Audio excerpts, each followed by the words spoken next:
ನರಂಚೈವ ನರೋತ್ತಮಂ ದೇವೀಂ ಸರಸ್ವತೀಂ ವ್ಯಾಸಂ ತತೋ ಜಯಂ ಉದೀರಯೇತ್. ಮಹತ್ವಾದ್ ಭಾರವತ್ವಾಚ್ಚ ಮಹಾಭಾರತ ಮುಚ್ಯತೆ. ನಿರುಕ್ತಮಸ್ಯ ಯೋ ವೇದ ಸರ್ವಪಾಪೈಃ ಪ್ರಮುಚ್ಯತೆ. ಕೃಷ್ಣದ್ವೈಪಾಯನಂ ವ್ಯಾಸಂ ವಿದ್ಧಿ ನಾರಾಯಣಂ ಪ್ರಭುಂ. ಕೋಹ್ಯನ್ಯಃ ಪುಂಡರೀಕಾಕ್ಷಾನ್ ಮಹಾಭಾರತ ಕೃತ್ ಭವೇತ್. ವೇದೇ ರಾಮಾಯಣೇ ಚೈವ ಪುರಾಣೇ ಭಾರತೆ ತಥಾ ಆದಾವಂತೆ ಚ ಮಧ್ಯೆ ಚ ವಿಷ್ಣು ಸರ್ವತ್ರ ಗೀಯತೆ. ನಮೋ ಭಗವತೆ ತಸ್ಮೈ ವ್ಯಾಸಾಯ ಅಮಿತ ತೇಜಸೆ. ಯಸ್ಯ ಪ್ರಸಾದಾದ್ ವಕ್ಷ್ಯಾಮಿ ನಾರಾಯಣ ಕಥಾಮಿಮಾಂ. ಸ್ವಸ್ತ್ಯಸ್ತು ಅಶೇಷ ಸನ್ಮಂಗಲಾನಿ ಭವಂತು. 12 ವರ್ಷದ ವನವಾಸವನ್ನು ಮುಕ್ತಾಯಗೊಳಿಸಿ ವಿರಾಟ ನಗರಕ್ಕೆ ಅಜ್ಞಾತವಾಸದಲ್ಲಿ ಪ್ರವೇಶವನ್ನು ಮಾಡ್ತಾ ಇದ್ದಾರೆ. ನಮ್ಮ ಕಾರ್ಯ ಯಶಸ್ವಿಯಾಗಬೇಕು, ನಮ್ಮ ಕಾರ್ಯ ಸಕ್ಸಸ್ಫುಲ್ ಆಗಬೇಕು, ನಮ್ಮ ಕಾರ್ಯದಿಂದ ವಿಷ್ಣು ಪ್ರೀತಿಯಾಗಬೇಕು, ನಮ್ಮ ಕಾರ್ಯಗಳಲ್ಲಿ ವಿಘ್ನಗಳು ಬರಬಾರದು, ನಮ್ಮ ಕಾರ್ಯಗಳಿಂದ ವೈಷ್ಣವರಿಗೆ ಪೀಡೆಯಾಗಬಾರದು, ನಮ್ಮ ಕಾರ್ಯಗಳಿಂದ ದೇವರಿಗೆ ಬಹಳ ಪ್ರೀತಿಯಾಗಬೇಕು. ಈ ಎಲ್ಲ ಉದ್ದೇಶಗಳಿಂದ ದುರ್ಗೆಯನ್ನು ಧರ್ಮರಾಜ ಬಹಳ ವಿಶೇಷವಾದ ಶ್ರದ್ಧೆ ಭಕ್ತಿಯಿಂದ ಪ್ರಾರ್ಥನೆಯನ್ನು ಮಾಡ್ತಾನೆ. ದೇವತಾ ಪ್ರಾರ್ಥನೆಯಲ್ಲಿ ಒಂದು ಅಭೂತಪೂರ್ವವಾದ ಸಾಮರ್ಥ್ಯವಿದೆ. ನಾವು ಯಾವ ರೀತಿಯೊಳಗೆ ದೇವರ ಪ್ರಾರ್ಥನೆಯನ್ನು ಮಾಡ್ತೇವೆ ಅದರ ಮೇಲೆ ಅವಲಂಬಿಸಿದೆ. ಆದರೆ ಪ್ರಾರ್ಥನೆ ಒಂದಾಗಿದ್ದರೂ ಫಲ ಮಾತ್ರ ಅತ್ಯದ್ಭುತ ರೀತಿಯಿಂದ ಫಲವಿರುತ್ತೆ.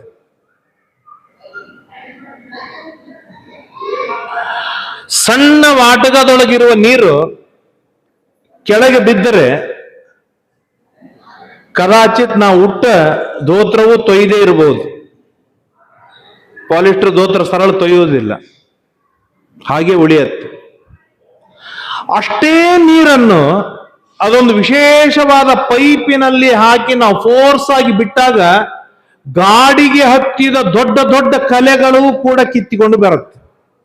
ಅಷ್ಟೇ ಅಲ್ಲ, ವಜ್ರವನ್ನು ಸೀಳಿ ಹಾಕತ್ತೆ ಅದೇ ನೀರು.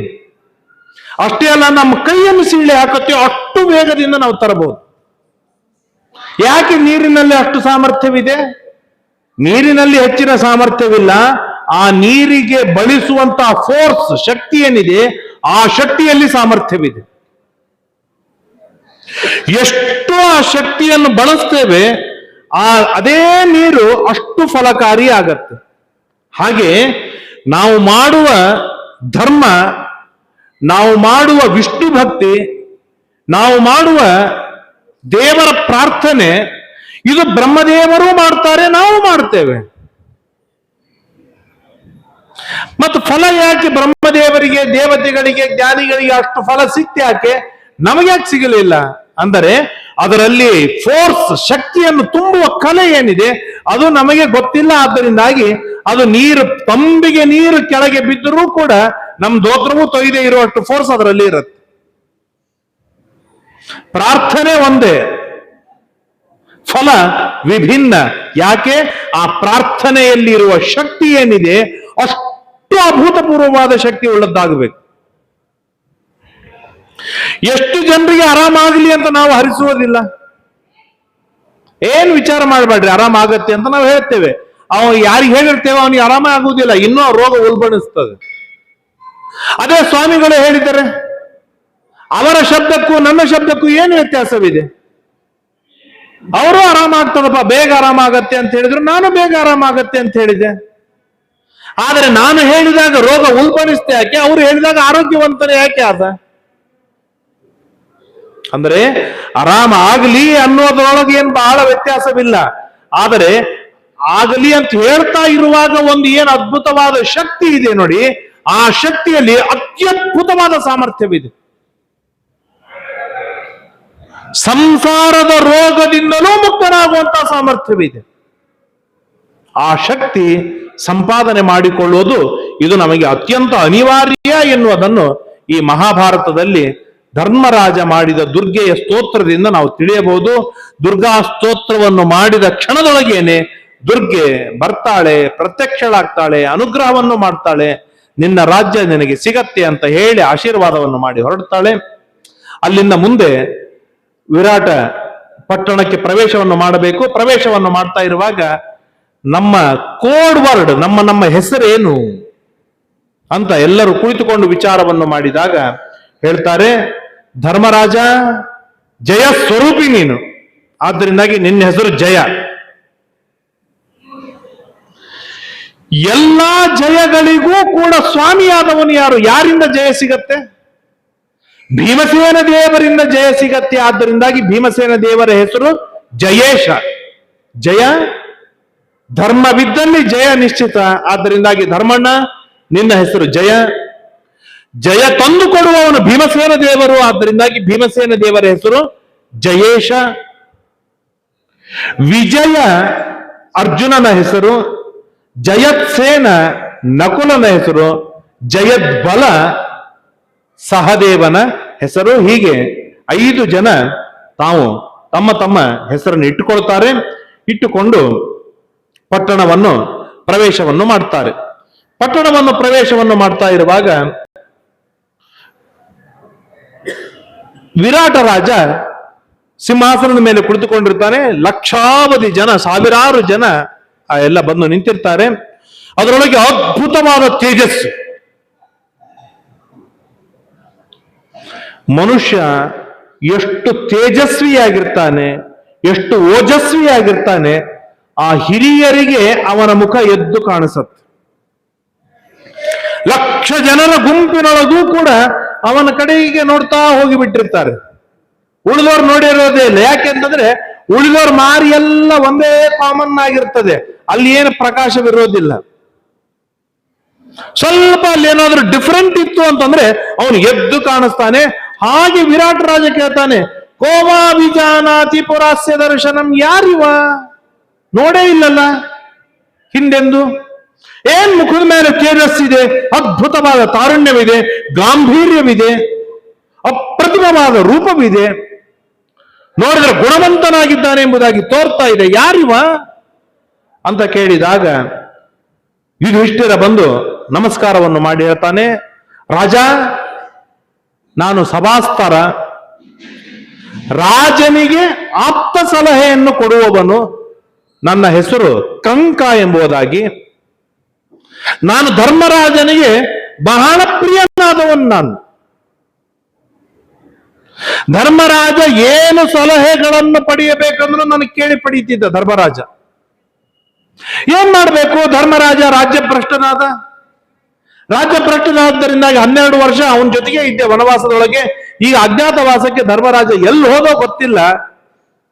ಹಾಗಾಗಿ 1 ವರ್ಷಗಳ ಕಾಲ ನಿನ್ ಜೊತೆಗೆ ಇರಬೇಕಂತ ಬಂದಿದ್ದೇವೆ, ನನಗೆ ರಕ್ಷಣೆಯನ್ನು ಕೊಡ್ತೀಯಾ ಅಂತ ಬೇಡಿಕೊಳ್ತಾನೆ.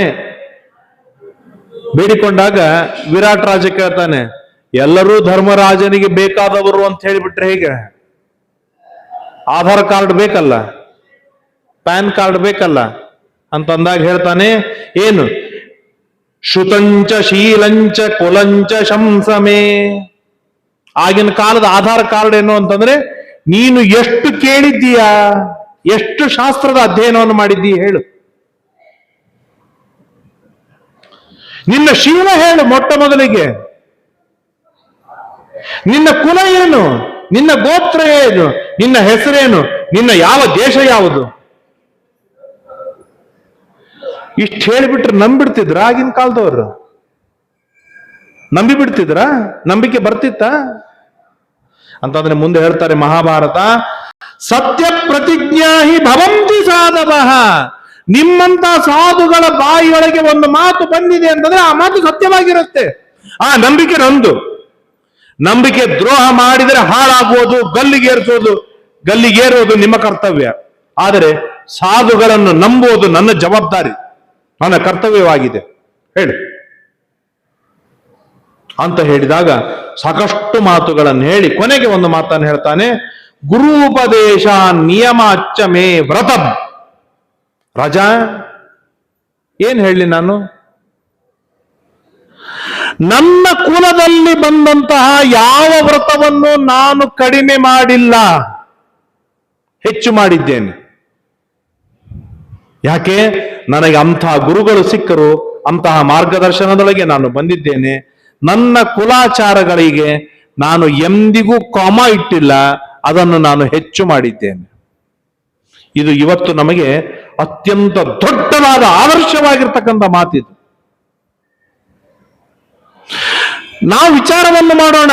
ನನ್ನ ಕುಲ ಧರ್ಮಗಳಿಗೆ ನಾನು ಫುಲ್ ಸ್ಟಾಪ್, ಎಷ್ಟು ಧರ್ಮಗಳಿಗೆ ನಾನು ಫುಲ್ ಸ್ಟಾಪ್ ಹಾಕಿದ್ದೇನೆ, ಎಷ್ಟು ಧರ್ಮಗಳಿಗೆ ನಾನು ಕಾಮ ಹಾಕಿದ್ದೇನೆ, ಎಷ್ಟು ಧರ್ಮಗಳನ್ನು ನಾನು ಬೆಳೆಸಿಕೊಂಡಿದ್ದೇನೆ.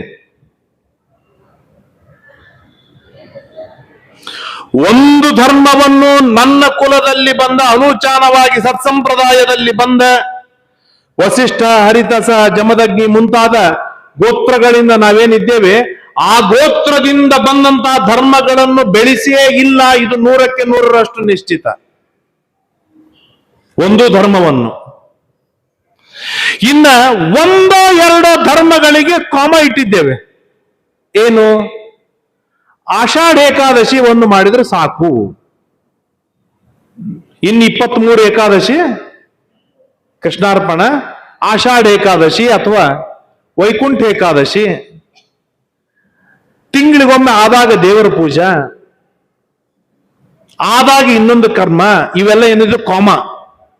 ಅಂದ್ರೆ ನನ್ನ ಕೈಲಿ ಆದಾಗ ನಾನು ಮಾಡ್ತೇನೆ. ಇನ್ನು ಫುಲ್ ಸ್ಟಾಪ್ ಇಟ್ಟಿದ್ದು 98 ಧರ್ಮಗಳಿಗೆ ನಾವು ಫುಲ್ ಸ್ಟಾಪ್ ಇಟ್ಟಿದ್ದೇವೆ.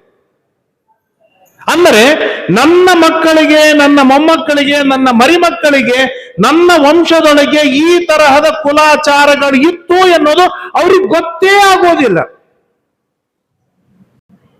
ನಾವೆಲ್ಲ ಸಮೃದ್ಧರು, ಬ್ರಾಹ್ಮಣರ ಭೋಜನವನ್ನು ಮಾಡಿಸ್ತೇವೆ. ಸುಮ್ಮನೆ ಒಂದು ದೃಷ್ಟಾಂತವನ್ನು ಕೊಡ್ತೇನೆ.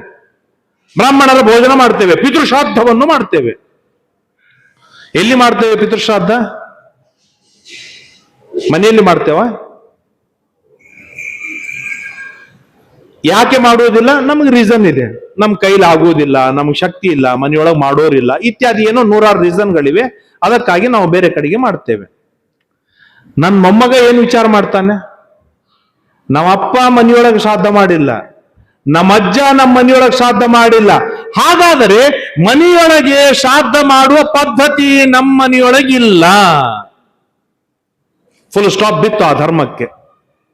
ಹೀಗೆ ಎಷ್ಟು ಧರ್ಮಗಳಿಗೆ ನಾವು ಫುಲ್ ಸ್ಟಾಪ್ ಕೊಟ್ಟಿದ್ದೇವೆ. ಹಾಗಾದ್ರೆ ಜಗತ್ತು, ದೇವತೆಗಳು ನಮ್ಮನ್ನು ಯಾಕೆ ಗುರುತಿಸ್ತಾರೆ? ರಾಜರು, ಚಕ್ರವರ್ತಿಗಳು ನಮ್ಮನ್ನು ಹೇಗೆ ಗುರುತಿಸಬೇಕು? ಧರ್ಮರಾಜ ಹೇಳ್ತಾನೆ, ಕಂಕ ಹೇಳ್ತಾನೆ, ಗುರುಗಳ ಉಪದೇಶದಿಂದ, ಗುರುಗಳ ಅನುಗ್ರಹದ ಬಲದಿಂದ ನಾನು ನನಗೆ ವಿಹಿತವಾದ, ನನ್ನ ಮನೆಗೆ ವಿಹಿತವಾದ ಏನು ಕುಲಾಚಾರಗಳಿವೆ, ಧರ್ಮಗಳಿವೆ, ಆ ಧರ್ಮಗಳನ್ನು ಇನ್ನೂ ಹೆಚ್ಚಾಗಿ ಮಾಡಿದ್ದೇನೆ ಹೊರತು ಕಡಿಮೆ ಮಾಡಿಲ್ಲ. ಇದು ನನ್ನ ಕ್ವಾಲಿಫಿಕೇಶನ್, ಇದು ನನ್ನ ಶೀಲ. ಧರ್ಮರಾಜ ಎದೆ ತಟ್ಟಿ ಹೇಳ್ತಾನೆ. ಹೇಳಿದಾಗ ಬಹಳ ಸಂತೋಷವಾಯಿತು ವಿರಾಟ್ ರಾಜನಿಗೆ. ಹಣ ಗಳಿಸುವವನನ್ನು ಕಂಡಾಗ ನಮಗೆ ಸಂತೋಷ, ಆಗಿನ ಕಾಲದವರಿಗೆ ಧರ್ಮವನ್ನು ಗಳಿಸಿದವನನ್ನು ಕಂಡಾಗ ಸಂತೋಷ. ಹಾಗಾಗಿ ಹಾಗ ಭಲೆ ಬೇಷ್, ಹಾಗಾದ್ರೆ ನಿನ್ನ ಹೆಸರೇನು? ನನ್ನ ಹೆಸರು ಕಂಕ. ನಾನು ಯುಧಿಷ್ಠಿರನ ಗೆಳೆಯನಾಗಿದ್ದೆ. ಪಾಂಡವರು ಇಂಟ್ರೊಡ್ಯೂಸ್ ಮಾಡ್ತಾ ಇರುವಾಗಲೂ ಸುಳ್ಳು ಹೇಳುವುದಿಲ್ಲ. ಇದಕ್ಕೆ ಪಾಂಡವರು ಸತ್ಯ ಪ್ರತಿಜ್ಞಾ ಅಂತ ಪ್ರಸಿದ್ಧರದು. ಏನ್ ಹೇಳ್ತಾರೆ? ಯುಧಿಷ್ಠಿರನಿಗೆ 12 ವರ್ಷ ವನವಾಸವಾಯಿತು. ಈಗ ಅಜ್ಞಾತವಾಸದೊಳಗೆ ಅವನು ಮುಚ್ಚಿಟ್ಟುಕೊಂಡಿದ್ದಾನೆ. ಹಾಗಾಗಿ 1 ವರ್ಷ ನನಗೆ ಯಾರೂ ಆಶ್ರಯರಿಲ್ಲ. ನಾನು ನಿನ್ನ ಹತ್ರ ಬಂದಿದ್ದೇನೆ. ನಾನು ಯುಧಿಷ್ಠಿರನ ಗೆಳೆಯ, ಸಖ. ನಮಗೆ ಮೊಟ್ಟ ಮೊದಲನೇ ಗೆಳೆಯ ಯಾರು? ನನಗೆ ನಾನೇ ಗೆಳೆಯ. ಉಳಿದ ಎಲ್ಲ ಗೆಳೆಯರು ಸ್ವಾರ್ಥಿಗಳು. ತಮ್ಮ ತೆಳಗ ಬಿಸಿ ಬಂತು ಅಂತಂದ್ರೆ ಜಾರಿಕೊಂಡು ಹೋಗಿಬಿಡ್ತಾರೆ. ನನಗೆ ಕಷ್ಟವಾಗಲಿ, ನನ್ನ ಕೈ ಮುರಿಲಿ, ನನ್ನ ಕಾಲು ಮುರಿಲಿ, ನನ್ನ ಕಣ್ಣು ಹೋಗ್ಲಿ, ನನಗೆ ಶುಗರ್ ಹೆಚ್ಚಾಗ್ಲಿ, ನನ್ನ ಶುಗರ್ ಲೋ ಆಗಲಿ, ನಾನು ಶ್ರೀಮಂತನಾಗ್ಲಿ, ನಾನು ಬಡವನಾಗ್ಲಿ, ನಾನು ದರಿದ್ರನಾಗ್ಲಿ, ನನ್ನ ಜೊತೆಗೆ ಗಟ್ಟುಮುಟ್ಟಾಗಿ ಇದ್ದವನು ಯಾರು? ನಾನೇ. ಹಾಗಾಗಿ ನನಗೆ ನಾನೇ ಗೆಳೆಯ. ಇನ್ನು ದೃಷ್ಟಿಕೋನದೊಳಗೆ ಯುಧಿಷ್ಠಿರ ಹೇಳ್ತಾನೆ, ಕಂಕ ಹೇಳ್ತಾನೆ, ನಾನು ಯುಧಿಷ್ಠಿರನ ಗೆಳೆಯ, ಅರ್ಥಾತ್ ನಾನು ಯುಧಿಷ್ಠಿರನೇ. ಆದ್ರೆ ಜನ ತಿಳ್ಕೊಳ್ಳಿಲ್ಲ, ಸುಳ್ಳು ಹೇಳಲಿಲ್ಲ ಯುಧಿಷ್ಠಿರ. ಇದು ಆಗಿನ ಕಾಲ. ನಾನೊಬ್ಬನ ಯಾರೋ ಭಿಕಾರಿಪ್ಪ, ನಾನೊಬ್ಬ ಯಾರೋ ಕುಲಕರ್ಣಿ ಮಗ ಅಂತ ಹೇಳಿದ್ರೆ ಯಾರಿಗೆ ಗೊತ್ತಾಗ್ತಿತ್ತು ಸುಳ್ಳು ಹೇಳಿದ್ರೆ? ಧರ್ಮರಾಜ ಅಂತಾನೆ, ನಾನು ಸುಳ್ಳು ಹೇಳುವುದಿಲ್ಲ, ಆದ್ರೆ ನನ್ನನ್ನು ಯಾರು ಗುರುತಿಸುವುದಿಲ್ಲ. ಇದು ಸತ್ಯವಂತರ ಒಂದು ಅದ್ಭುತವಾಗಿರ್ತಕ್ಕಂಥ ಶಕ್ತಿ. ಇಷ್ಟು ಹೇಳಿದಾಗ ಆಯ್ತು ಅಂತ ಹೇಳಿ, 1 ವರ್ಷ ನಾನು ನಿನ್ನನ್ನು ನೋಡಿಕೊಳ್ತೇನೆ. ಒಂದು ಹೇಳ್ತೇನೆ, ಯುಧಿಷ್ಠಿರ ತುಲ್ಯ ಗುಣೋಭವಾನಪಿ. ವಿರಾಟ್ ರಾಜ ಹೇಳ್ತಾನೆ, 1 ನಿಮಿಷದ ಕಾನ್ವರ್ಸೇಷನ್ ಆಗಿದೆ, 1 ನಿಮಿಷ ಮಾತನಾಡಿದ್ದಾರೆ. ಅಷ್ಟರೊಳಗೆ ವಿರಾಟ್ ರಾಜ ಹೇಳ್ತಾನೆ, ಯುಧಿಷ್ಠಿರನಿಗೆ ಸಮವಾದ ಗುಣಗಳು ಉಳ್ಳವನಾಗಿದ್ದೀಯಲ್ಲೋ ನೀನು. ಅಂದ್ರೆ ಏನರ್ಥ? ಯುಧಿಷ್ಠಿರನೇ ಅಂತ ಅರ್ಥ. ಆದ್ರೂ ಗೊತ್ತಾಗ್ಲಿಲ್ಲ ಅವನಿಗೆ ಇವನು ಯುಧಿಷ್ಠಿರ ಅಂತ. ಇದು ದುರ್ಗಾದೇವಿಯ ದಿವ್ಯವಾದ ಅನುಗ್ರಹದ ಸಾಮರ್ಥ್ಯ, ಬಲ. ಆಯ್ತು, ಅವನು ಹೋಗಿ ಸ್ವೀಕಾರವನ್ನು ಮಾಡಿದ. ಸ್ವಲ್ಪ ಹೊತ್ತಿಗೇನೆ ಇನ್ನೊಂದು ದ್ವಾರದಿಂದ ಇನ್ನೊಬ್ಬ ಬಲಾಢ್ಯ ಸಿಕ್ಕ. ಅವನ ಕೈಯೊಳಗೆ ಸೌಟಿದೆ, ಏನಂತಾರೆ, ದೊಡ್ಡದಾದ ಕಡ್ಚಿ ಇದೆ, 2 ಹಿಡ್ಕೊಂಡು ಬಂದ. ಆಗಿನ ಕಾಲದ ಅಡಿಗೆಯವರು ಹಾಗೆ ಬರ್ತಿದ್ರು, ಒಂದು ಗೋಣಿ ಚೀಲದೊಳಗ 1-2 ಕಟ್ಟಿಕೊಂಡು ಕೈಯಾಗಿ ಹೀಗೆ ಹಿಡ್ಕೊಂಡೇ ಬರಬೇಕು ಅವರು. ಹಾಗೆ ನೋಡಿದಾಗ, ಯಾರೋ ನೀನು ಅಂತ ಕೇಳಿದಾಗ, ಸ್ವಾಮಿ ನಾನು ಅಡಿಗೆಯವನು, ಅಡಿಗೆ ಮಾಡ್ತೇನೆ. ಧರ್ಮರಾಜನಿಗೆ ನಾನು ಅಡಿಗೆ ಮಾಡಿ ಹಾಕ್ತಾ ಇದ್ದೆ. ಇವನು ಹೇಳ್ತಾನೆ, ವಿರಾಟ್ ರಾಜ, ಏ ಮಹಾರಾಯ, ನಿನ್ನ ರೂಪ, ನಿನ್ನ ಗುಣ, ನಿನ್ನ ಬಲ, ನಿನ್ನ ಶಕ್ತಿ, ನಿನ್ನ ಸಾಮರ್ಥ್ಯ ನೋಡಿದ್ರೆ ನೀನು ಅಡಿಗೆಯವನಲ್ಲ. ನೀನು ಈ ಸಿಂಹಾಸನದ ಮೇಲೆ ಕೂಡ್ಲಿಕ್ಕೆ ಹೋಗ್ಯನಾದವನು ನೀನು. ನನಗೆ ನಂಬಲಿಕ್ಕೆ ಆಗ್ತಾ ಇಲ್ಲ ನೀನು ಅಡಿಗೆಯವನು ಅಂತ ಹೇಳಿ. ಯಾರಿಗೆ ಹೇಳ, ಖರೆ ಹೇಳು. ಇಲ್ಲ ಸ್ವಾಮಿ, ನಾನು ಸ್ವಲ್ಪ ಶೂದ್ರ. ಆಗಿನ ಕಾಲದ ಸಚ್ಛೂದ್ರರಿದ್ರು, ಪ್ಯೂರ್ ಆಗಿರ್ತಕ್ಕಂಥ ಶೂದ್ರ. ಅವರಿಂದ ಅಡಿಗೆಯನ್ನು ರಾಜರುಗಳು ಸ್ವೀಕಾರ ಮಾಡ್ತಿದ್ರು. ಕೇಳ್ತಾರೆ, ಹಾಗಾದ್ರೆ ಭೀಮಸೇನ ದೇವರು ಯಾಕೆ ಅಡಿಗೆಯವನಾದರು? ಅಡಿಗೆಯವನು ಯಾಕಾದ್ರು? ಶ್ರೀಮದಾಚಾರ್ಯ ಅದ್ಭುತವಾದ ನಿರ್ಣಯವನ್ನು ಕೊಡ್ತಾರೆ. ಏನು ಅಂತಂದ್ರೆ, ಪರಪಾಕೋ ಗೃಹಸ್ಥಸ್ಯ. ನಿನ್ನೆ ಬಂತು, ಏನ್ ಬಂತು? ಇನ್ನೊಬ್ಬರ ಮನೆಯ ಅನ್ನವನ್ನು ಊಟ ಮಾಡುವುದರಿಂದ ನಾಲಿಗೆ ಸುಟ್ಟು ಹೋಗಿದೆ. ಹಾಗಾದ್ರೆ ಏನರ್ಥ? ಎಂದಿಗೂ ಇನ್ನೊಬ್ಬರ ಅಡಿಗೆಯನ್ನು ಊಟ ಮಾಡುವುದು ಗೃಹಸ್ಥನ ಧರ್ಮವೇ ಅಲ್ಲ, ಗೃಹಸ್ಥನ ಧರ್ಮವಲ್ಲ. ಎಷ್ಟು ಇನ್ನೊಬ್ಬರ ಮನೆ ಅಡಿಗೆ ಊಟ ಮಾಡ್ತಾನೆ ಅಷ್ಟು ತಲೆ ಕೆಡತ್ತೆ, ಎಷ್ಟು ಇನ್ನೊಬ್ಬರಿಂದ ದಕ್ಷಿಣ ತೆಗೆದುಕೊಳ್ತಾನೆ ಅಷ್ಟು ಮನಸ್ಸು ಕೆಡತ್ತೆ. ಶುದ್ಧವಾಗಿತ್ತು ಅಡಿಗೆ, ದಕ್ಷಿಣೆ ಶುದ್ಧವಾಗಿತ್ತು, ಬದುಕಿದ. ಅಶುದ್ಧವಾಗಿತ್ತು ಅಂತಂದ್ರೆ ಸತ್ತ ಅಂತ ಅರ್ಥ. ಅವನ ಪುಣ್ಯ ಹೋಯ್ತು, ಅವನ ಧರ್ಮ ಹೋಯ್ತು, ಅವನ ಕೀರ್ತಿ ಹೋಯ್ತು, ಮುಖದ ಮೇಲೆ ಕಾಂತಿನೇ ಹೋಗುತ್ತೆ. ಇನ್ನು ಊಟಕ್ಕೆ ಕರೆದು ಹಾಕು 4 ಜನ ಬ್ರಾಹ್ಮಣರಿಗೆ. ಆದರೆ ವಿನಾಕಾರಣ ಇನ್ನೊಬ್ಬರ ಮನೆ ಅಡಿಗೆ ಬ್ರಾಹ್ಮಣನಿಗೆ ವಿಹಿತವಾದದ್ದು ಅಲ್ಲ. ಅದರೊಳಗೂ ಕ್ಷತ್ರಿಯ ಯಾವ ಕಾರಣಕ್ಕೂ ಇನ್ನೊಬ್ಬರ ಮನೆಯೊಳಗೆ ಊಟ ಮಾಡುವ ಹಾಗೆ ಇಲ್ಲ. ಬ್ರಹ್ಮಚಾರಿಗೆ ಉಂಟು, ತನ್ನ ಅಡಿಗೆ ಇಲ್ಲ, ಅವನು ಇನ್ನೊಬ್ಬರ ಅಡಿಗೆನೆ ಭಿಕ್ಷೆ ಬೇಡ ಊಟ ಮಾಡುವುದು. ಸನ್ಯಾಸಿಗೆ ಉಂಟು ಇನ್ನೊಬ್ಬರ ಮನೆ ಅಡಿಗೆ ಊಟ, ಯಾಕೆ ಅವನು ತನ್ನ ಅಡಿಗೆ ಇಲ್ಲ, ಇನ್ನೊಬ್ಬರಿಗೆ ಭಿಕ್ಷೆ ಬೇಡೇನೆ. ಅದಕ್ಕಾಗಿಯೇ ಸ್ವಾಮಿಗಳ ಭಿಕ್ಷಾ ಅನ್ನೋದು, ಭಿಕ್ಷೆ ಬೇಡ ಊಟ ಮಾಡುವುದು. ಆದರೆ ಗೃಹಸ್ಥ ಮಾತ್ರ ಇನ್ನೊಬ್ಬರ ಮನೆ ಅಡಿಗೆ ಊಟವಿಲ್ಲ ಅವನಿಗೆ. ಪರಪಾಕೋ ಗೃಹಸ್ಥಸ್ಯ ಕ್ಷತ್ರಿಯಸ್ಯತು ವಿಶೇಷತಃ. ಕ್ಷತ್ರಿಯನಿಗೆ ಸರ್ವಥಾ ಇಲ್ಲೇ ಇಲ್ಲ.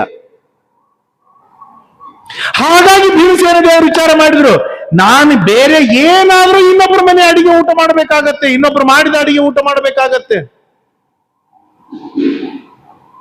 ಹಾಗಾದ್ರೆ ನನ್ನ ಅಡಿಗೆ ನಾನೇ ಊಟ ಮಾಡಬೇಕು ಅಂತಂದ್ರೆ ನಾನೇ ಅಡಿಗೆಯವನಾಗಿ ಬಿಟ್ರೆ ಬಹಳ ಕ್ಷೇಮ. ಯಾಕೆ? ಇಲ್ಲಿ ಭೀಮಸೇನ ದೇವರ ಆದರ್ಶಗಳು ತುಂಬಾ ಇದೆ. ಯಾವಾಗ ನಾನು ನನ್ನ ಮನೆಯೊಳಗೆ ಅಡಿಗೆ ಮಾಡ್ತಾ ಇರ್ತೇನೆ, ಅಲ್ಲಿ ಮಡಿ ಮೈಲಿಗೆ ಶುಚಿ ಕಡೆಗೆ ಬಹಳ ಲಕ್ಷ್ಯ ಕೊಡ್ತೇನೆ. ಯಾಕೆ? ನಾನು ಮಾಡಿದ ಅಡಿಗೆ ನನಗಾಗಿರ್ತದೆ. ನಾನು ಮಾಡಿದ ಅಡಿಗೆ ನನಗಾಗಿರ್ತದೆ, ಆದ್ದರಿಂದಾಗಿ ಬಹಳ ಶುಚಿ ಕಡೆಗೆ ಗಮನ ಕೊಡ್ತೇನೆ. ಅದೇ ನಾನು ಮಾಡುವ ಅಡಿಗೆ ನಿಮಗಾಗಿ ಮಾಡಿದೆ ಅಂತಂದ್ರೆ ಅಲ್ಲಿ ಮಡಿ ಹೋಗತ್ತೆ, ಮೈಲಿಗೆ ಎಲ್ಲ ಬೇಕು. ಯಾಕಂದ್ರೆ ನಾ ಮಾಡಿದ್ರೆ ನೀವು ಊಟ ಮಾಡ್ತೀರಿ. ಯಾಕೆ? ನನ್ನ ಮೇಲೆ ವಿಶ್ವಾಸ ಬಂದ್ಬಿಟ್ಟಿದೆ, ನಾನು ಮಡಿಲೇ ಮಾಡ್ತೇನೆ ಅಂತ. ಮುಗಿದು ಹೋಯ್ತು. ನನ್ನ ಅನಿವಾರ್ಯತೆಯೂ ಇದೆ, ಮುಗಿದು ಹೋಯ್ತು. ಅಲ್ಲಿ ಎಷ್ಟು ಕಲಬೆರಕೆ ಆಗತ್ತೆ ಗೊತ್ತೇ ಆಗುವುದಿಲ್ಲ. ಭೀಮಸೇನ ದೇವರು ಹೇಳೋದು ಯಾವಾಗ ಅದಕ್ಕಾಗೇನೆ ನಮ್ಮಲ್ಲಿ ಬಂದದ್ದು, ಒಂದು ನಿನ್ನ ಅಡಿಗೆ ನೀನು ಮಾಡಿಕೋ, ಇಲ್ಲದೆ ಇದ್ರೆ ನಿನ್ನ ಮನೆಯಲ್ಲಾದ್ರೂ ಊಟ ಮಾಡು. ಯಾಕೆ? ನಮ್ಮ ಮನೆಯವರು, ಅರ್ಥಾತ್ ನಮ್ಮ ಮನೆ ಜನರು ನಮಗಾಗಿ, ನಮ್ಮವರಿಗಾಗಿ ಅಡಿಗೆಯನ್ನು ಮಾಡ್ತಾರೆ. ಅಲ್ಲಿ ಕಮರ್ಷಿಯಲ್ ಇರೋದಿಲ್ಲ, ಅಲ್ಲಿ ಬೈಗಳು ಇರೋದಿಲ್ಲ, ಅಲ್ಲಿ ಅಸ್ತವ್ಯಸ್ತಗಳು ಇರೋದಿಲ್ಲ. ಹಾಗಾಗಿ ಆ ಪ್ರೀತಿ, ಆ ಸ್ನೇಹ, ಆ ಅಂತಃಕರಣ ಎಲ್ಲ ಅಡಿಗೆಯೊಳಗೆ ತುಂಬಿಕೊಳ್ಳುತ್ತೆ. ಶುದ್ಧ ರೀತಿಯಿಂದ, ವೈಭವದಿಂದ ಆಗತ್ತೆ. ಎಷ್ಟು ನಾವು ಹೊರಗಿನ ಊಟದಲ್ಲಿ ತೊಡಗಿಕೊಳ್ತೇವೆ. ಇನ್ನು ಪಾನಿಪುರಿ ಮೀನ ತಿಂದ ಸತ್ಯ ಅಂತ ಅರ್ಥ. ಅವನು ಎಷ್ಟೆಷ್ಟು ಹೊರಗೆ ಹೋಗ್ತಾನೆ ಅಷ್ಟಷ್ಟು ಅವನ ತಲೆ ಹಾಳಾಗಿ ಹೋಗುತ್ತೆ. ಇದನ್ನು ಭೀಮಸೇನ ದೇವರು ಹೇಳ್ತಾರೆ, ನನ್ನ ಅಡಿಗೆ ನಾನೇ ಮಾಡ್ತೇನೆ ಅಂತ ಹೇಳಿ ಭೀಮಸೇನ ದೇವರು ತಾವು ಪ್ರವೇಶವನ್ನು ಮಾಡಿದ್ರು ಅಡಿಗೆಯವನಾಗಿ. ಆಯ್ತು. ನರೇಂದ್ರ ಶೂದ್ರೋಸ್ಮಿ ಚತುರ್ಥ ವರ್ಣ. ನಾನು ಎಂತಾರೆ ನಾಲ್ಕನೇ ವರ್ಣದವನು. ನಾಲ್ಕನೇ ವರ್ಣ ಅಂತಂದ್ರೆ ಬ್ರಾಹ್ಮಣ, ಕ್ಷತ್ರಿಯ, ವೈಶ್ಯ, ಶೂದ್ರ. ಹೀಗಾಗಿ ನಾಲ್ಕನೇ ವರ್ಣದವನು ನಾನು ಅಲ್ಲಿದ್ದೇನೆ. ಆಗ ಸಾಕಷ್ಟು ಚರ್ಚೆಗಳಾಗತ್ತೆ. ಆಗ ಭೀಮಸೇನ ದೇವರು ಹೇಳ್ತಾರೆ, ಇಲ್ಲ, ನನಗೆ ಯಾರಾದ್ರೂ ಮಲ್ಲರು, ಬಲಾಢ್ಯರು ಬಂದ್ರೆ ಅವ್ರ ಜೊತೆ ಯುದ್ಧ ಮಾಡ್ಲಿಕ್ಕೂ ನನಗೆ ಗೊತ್ತಿದೆ, ಅವ್ರನ್ನ ಸಂಹಾರವನ್ನು ಮಾಡ್ತೇನೆ, ಸೋಲಿಸ್ತೇನೆ. ನನ್ನಿಂದ ನಿನಗೆ ಬಹಳ ಉಪಯೋಗವಾಗಿದೆ. ನಾನ್ ಮಾಡುವ ಅಡಿಗೆ ನೀನು ಊಟ ಮಾಡಿದೆ ಅಂತಂದ್ರೆ ಎಂದಿಗೂ ನನ್ನ ಅಡಿಗೆ ನೀನು ಬಿಡೋದಿಲ್ಲ. ಅದಕ್ಕಾಗಿ ಭೀಮಪಾಕ ಅಂತ ಹೇಳು. 1 ವರ್ಷ ಧರ್ಮರಾಜನ ಅಜ್ಞಾತವಾಸ ಮುಗಿಯುವವರೆಗೂ ನನ್ನನ್ನು ನೀನು ಇಟ್ಕೊಳ್ಬೇಕು, ರಕ್ಷಣೆಯನ್ನು ಮಾಡಬೇಕು ಅಂತ ಹೇಳಿದಾಗ ಆಯ್ತು ಅಂತ ಹೇಳಿ ಭೀಮ ಅಲ್ಲಿಗೆ ಸೇರ್ತಾನೆ. ಅದಾದ ಮೇಲೆ ಮತ್ತೊಂದು ಬಾಗಲಿನಿಂದ ಹೆಣ್ಣು ವೇಷದಲ್ಲಿ ಇರುವ ಒಬ್ಬ ಪುರುಷ ಕಾಣಿಸಿದ. ಆಗ ನೋಡಿದಾಗ, ಯಾರೋ ಸ್ತ್ರೀ ವೇಷಧಾರಿ, ಹೆಣ್ಣು ವೇಷ ಹಾಕೊಂಡು ಬಂದಿಯಲ್ಲ, ನೀನ್ ಯಾರೋ? ಇಲ್ಲ, ನಾನು ಏನಿಲ್ಲ, ಸುಮ್ಮ ನರ್ತನ, ನಾಟ್ಯ, ಹಾಡು, ಹರಿಕಥೆ ಇಂಥವು ಮಾಡಿ ಇಟ್ಕೊಂಡವಳು. ನನ್ನ ಹೆಸರು ಬೃಹನ್ನಲ. ನಾನು ಇಲ್ಲಿ ಪಾಂಡವರ ಜೊತೆಗೆ ಇದ್ದೆ. ನಾನು ಮತ್ ಪಾಂಡವರಿಗೆ ಎಲ್ಲಿ ಹೋಗಾರೋ ಗೊತ್ತಿಲ್ಲ, ಮತ್ತ ನಿನ್ನ ಹತ್ರ ಬಂದಿದ್ದೇನೆ, ಸೇರಿಸ್ಕೋ, 1 ವರ್ಷ ನಿನ್ ಜೊತೆಗೆ ಇರ್ತೇನೆ. ವಿರಾಟರಾಜ್ ಹೇಳ್ತಾನೆ, ಅಲ್ಲೋ ಮಹಾರಾಯ, ನಿನ್ನ ಕಣ್ಣು, ನಿನ್ನ ಭುಜ, ನಿನ್ನ ನಡಿಗೆ, ನಿನ್ನ ತೀಕ್ಷ್ಣವಾದ ಮೂಗು, ಆ ನೋಟ, ಆ ಮಾತು ನೋಡಿದ್ರೆ ನೀನು ಹೆಣ್ಣನಿಸ್ತೀಯನೋ ನೀನು? ಛೇ, ಯಾರಿದ್ದಿ ಹೇಳಿ ನೀನು? ಯಾರು ಇಲ್ಲೇ ಇಲ್ಲ, ನಾನು ಬ್ರಾಹ್ಮಣಲ್ಲ, ನಾನು ನರ್ತಕಿ ನಾನು ಅಂತ ಹೇಳಿ ಸಾಕಷ್ಟು ಹೇಳಿದಾಗ, ಆಯ್ತು, ನನ್ನ ಮಗಳು ಉತ್ತರಾದೇವಿ ಇದ್ದಾಳೆ, ಆ ಉತ್ತರೆಗೆ ನೀನು ಹಾಡು, ಗಂಧರ್ವ ವಿದ್ಯೆ, ನಾಟ್ಯಗಳನ್ನು ಕೊಟ್ಟು ಕಲಿಸು ಅಂತ ಹೇಳ್ತಾರೆ. ಆಯ್ತು ಅಂತ ಹೇಳಿ ಬೃಹನ್ನಲ ಅರ್ಜುನ ಪ್ರವೇಶವನ್ನು ಮಾಡ್ತಾನೆ. ನಕುಲ ಸಹದೇವರು ಬರ್ತಾರೆ. ಆಗ ನಕುಲ ಹೇಳ್ತಾನೆ, ನಾನು ಗೋ ಕಾಯುವುದರೊಳಗೆ ಎಕ್ಸ್ಪರ್ಟ್ ಇದ್ದೆ. ಅದು ಆಕಳದ ವಿದ್ಯೆ ಬಹಳಷ್ಟು ಇದೆ. ನಮಗಿಲ್ಲೆಲ್ಲ ಯಾವ ಕಂಡ ಆಕಳಗಳನ್ನ ನಾವು ನೋಡ್ತೇವೆ, ಅದ್ರ ಬಗ್ಗೆ ಹೆಚ್ಚು ಗೊತ್ತಿಲ್ಲ. ಗುಜರಾತಿಗೆ ಹೋದರೆ ಅಲ್ಲಿ 10-12 ಆಕಳದ ತಲೆಮಾರುಗಳನ್ನು ಹೇಳ್ತಾರೆ. ಇಂಥ ಆಕಳ ಮಗ ಇದು, ಇಂಥ ಅದ್ರದ್ದು ವಂಶ ಬರೆದಿಟ್ಟಿರ್ತಾರೆ. ಇಷ್ಟು ಶುದ್ಧವಾಗಿರ್ತಕ್ಕಂಥ ಆಕಳಿದೆ, ಆದ್ರಿಂದಾಗಿ ಈ ಆಕಳಿಗೆ 4 ಲಕ್ಷ ರೂಪಾಯಿ ಬೆಲೆ ಅಂತ ಹೇಳ್ತಾರೆ. ಹಾಗಾಗಿ ಅಪ್ರತಿಮವಾದ ಆಕಳ ವಿದ್ಯೆಯನ್ನು ನಾನು ಗೊತ್ತಿದ್ದವನು. ನಾನು ದನ ಕಾಯ್ತೇನೆ, ಎಲ್ಲ ಎಕ್ಸ್ಪರ್ಟ್ ಇದ್ದೇನೆ ನಾನು ಅದರೊಳಗೆ. ನಾನು 1 ವರ್ಷ ನಾನು ಇರ್ತೇನೆ ಅಂತೇಳಿ ನಕುಲ ಬಂದ. ಅದೇ ರೀತಿಯಾಗಿ ಸಹದೇವ ಬರ್ತಾನೆ, ನಾನು ಅಶ್ವಪಾಲ.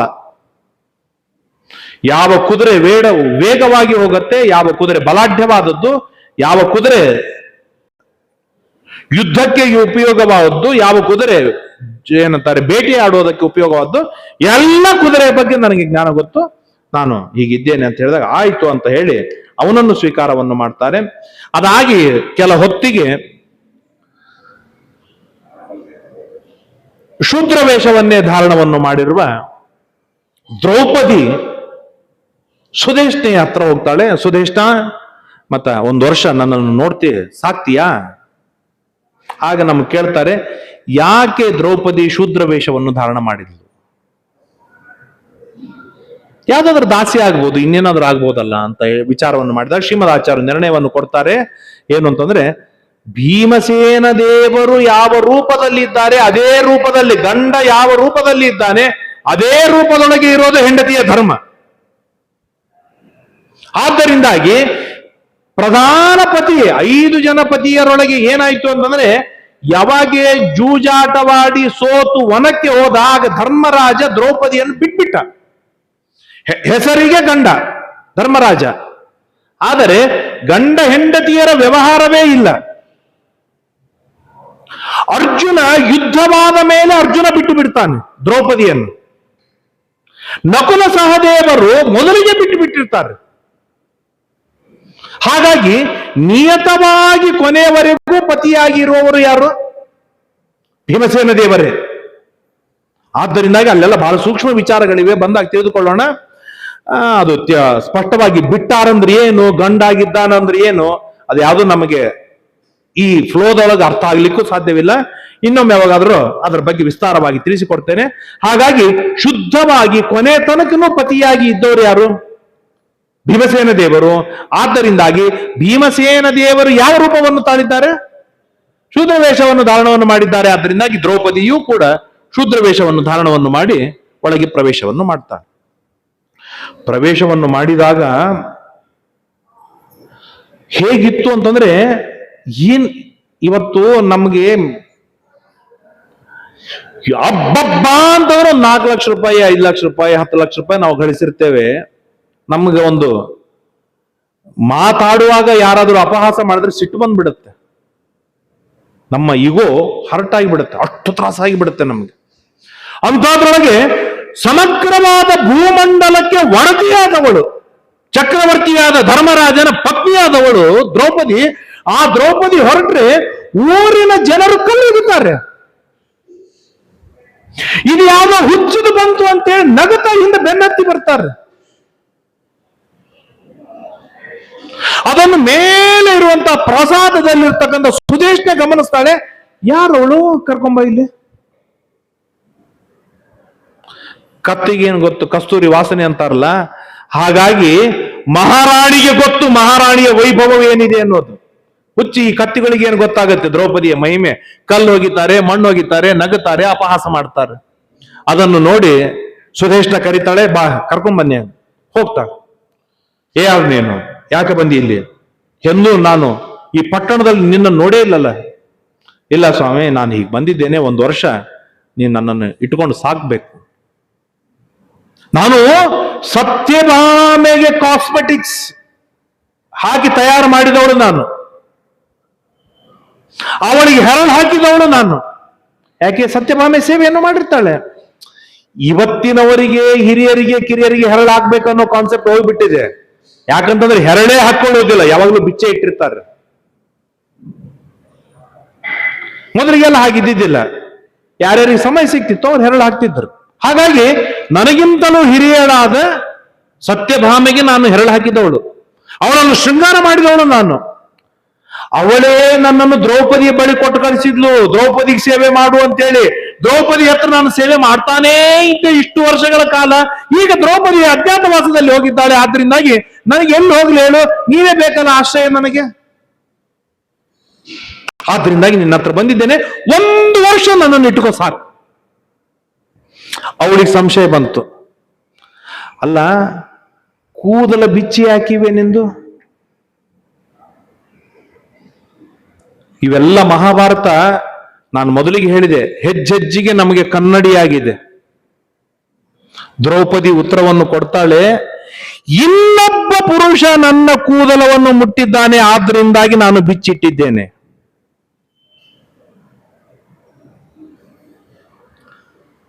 ನಾನು ಹೇಳಿದ್ದೇನೆ, ತಿಳ್ಕೊಳ್ಳೋರು ತಿಳ್ಕೊಳ್ಳಿ. ಈಗಿನ ಹುಡುಗರೇನು ಬಿಚ್ಚಿ ಓಡಾಡ್ತಾರೆ, ಅದರ ನಿದರ್ಶನವೇನು ಅಂತಂದ್ರೆ, ಇನ್ನೊಬ್ಬ ಪುರುಷ ಮುಟ್ಟಿದಾಗ ಮಾತ್ರ ಆ ಪಾಪದ ಪ್ರಾಯಶ್ಚಿತ್ತಕ್ಕಾಗಿ ಬಿಚ್ಚಿಡುವಂತಹದ್ದು. ಯಾಕೆ? ಆ ದುಶ್ಯಾಸನ ಕೂದಲು ಹಿಡಿದು ಎಳ್ಕೊಂಡು ಬಂದವನು ದ್ರೌಪದಿಯನ್ನು. ಆ ಪ್ರಾಯಶ್ಚಿತ್ತಕ್ಕಾಗಿ ದ್ರೌಪದಿ ನಾನು ಆ ದುಶ್ಯಾಸನ ಸಾಯುವವರೆಗೆ ನಾನು ನನ್ನ ಜಡೆ ಕಟ್ಟುವುದಿಲ್ಲ ಅಂತೇಳಿ ಗಟ್ಟಿಯಾಗಿ ಪ್ರತಿಜ್ಞೆ ಮಾಡಿ ಅವಳು ಬಿಚ್ಚಿಟ್ಟಿರ್ತಾಳೆ.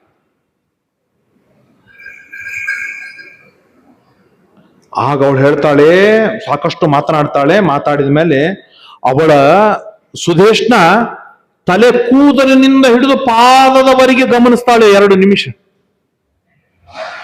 ಅವಳ ಮೂಗು, ಅವಳ ಮುಖ, ಅವಳ ಲಕ್ಷಣ, ಅವಳ ಕಣ್ಣು, ಅವಳ ಮುಖ, ಅವಳ ದೇಹದ ಲಕ್ಷಣ, ಅವಳ ಕೈ, ಅವಳ ಹಸ್ತ, ಅವಳ ಪಾದಗಳು, ಅವಳ ನಡಿಗೆ, ಅವಳ ಮಾತು ಎಲ್ಲ ಗಮನಿಸಿ ಹೇಳ್ತಾಳೆ, ಅಲ್ಲೇ ನೀನ್ ಮಹಾರಾಣಿ ಆಗಬೇಕು ಅಂತ ಯೋಗ್ಯತೆ ಉಳ್ಳವಳು, ನೀನ್ ಏನು ಈ ವೇಷದೊಳಗಿದ್ದಿ?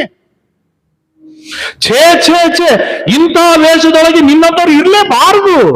ಖರೆ ಹೇಳಿ, ಯಾರಿದ್ದೀನಿ ನೀನು? ಹೇ ಇಲ್ಲ, ನಾನು ಶೂದ್ರಳೆ ಅಂತ ಹೇಳಿ ಗಟ್ಟಿಯಾಗಿ ಪ್ರತಿಪಾದನೆ ಮಾಡ್ತಾಳೆ. ಮಾಡಿದ ಮೇಲೆ ಅವಳು ಹೇಳ್ತಾಳೆ, ನೋಡಿಲ್ಲಿ, ದಯಮಾಡಿ ನಾನು ನಿನ್ನನ್ನು 1 ವರ್ಷ ಇಟ್ಟುಕೊಳ್ಳಲಾರೆ. ಸುದೇಶ್ನ ಹೇಳಿಬಿಡ್ತಾ, ಬೇರೆ ಎಲ್ಲಾದ್ರೂ ನೋಡ್ಕೋ ನೀನು. ದ್ರೌಪದಿ ಗಾಬರಿ ಆಯ್ತು. ಯಾಕೆ? 4 ಜನ 5 ಜನ ಆಲ್ರೆಡಿ ಒಳಗೆ ರಿಸರ್ವೇಶನ್ ಕನ್ಫರ್ಮ್ ಆಗಿಬಿಟ್ಟಿದೆ, ಟ್ರೈನ್ ಹತ್ತಿ ಬಿಟ್ಟಿದ್ದಾರೆ. 6ನೇ ಸೀಟ್ ಕನ್ಫರ್ಮ್ ಆಗಲಾರ್ದೆ ಹೊರಗೆ ಉಳಿತು ಅಂತಂದ್ರೆ ದ್ರೌಪದಿ ಅವಸ್ಥೆ ಏನು?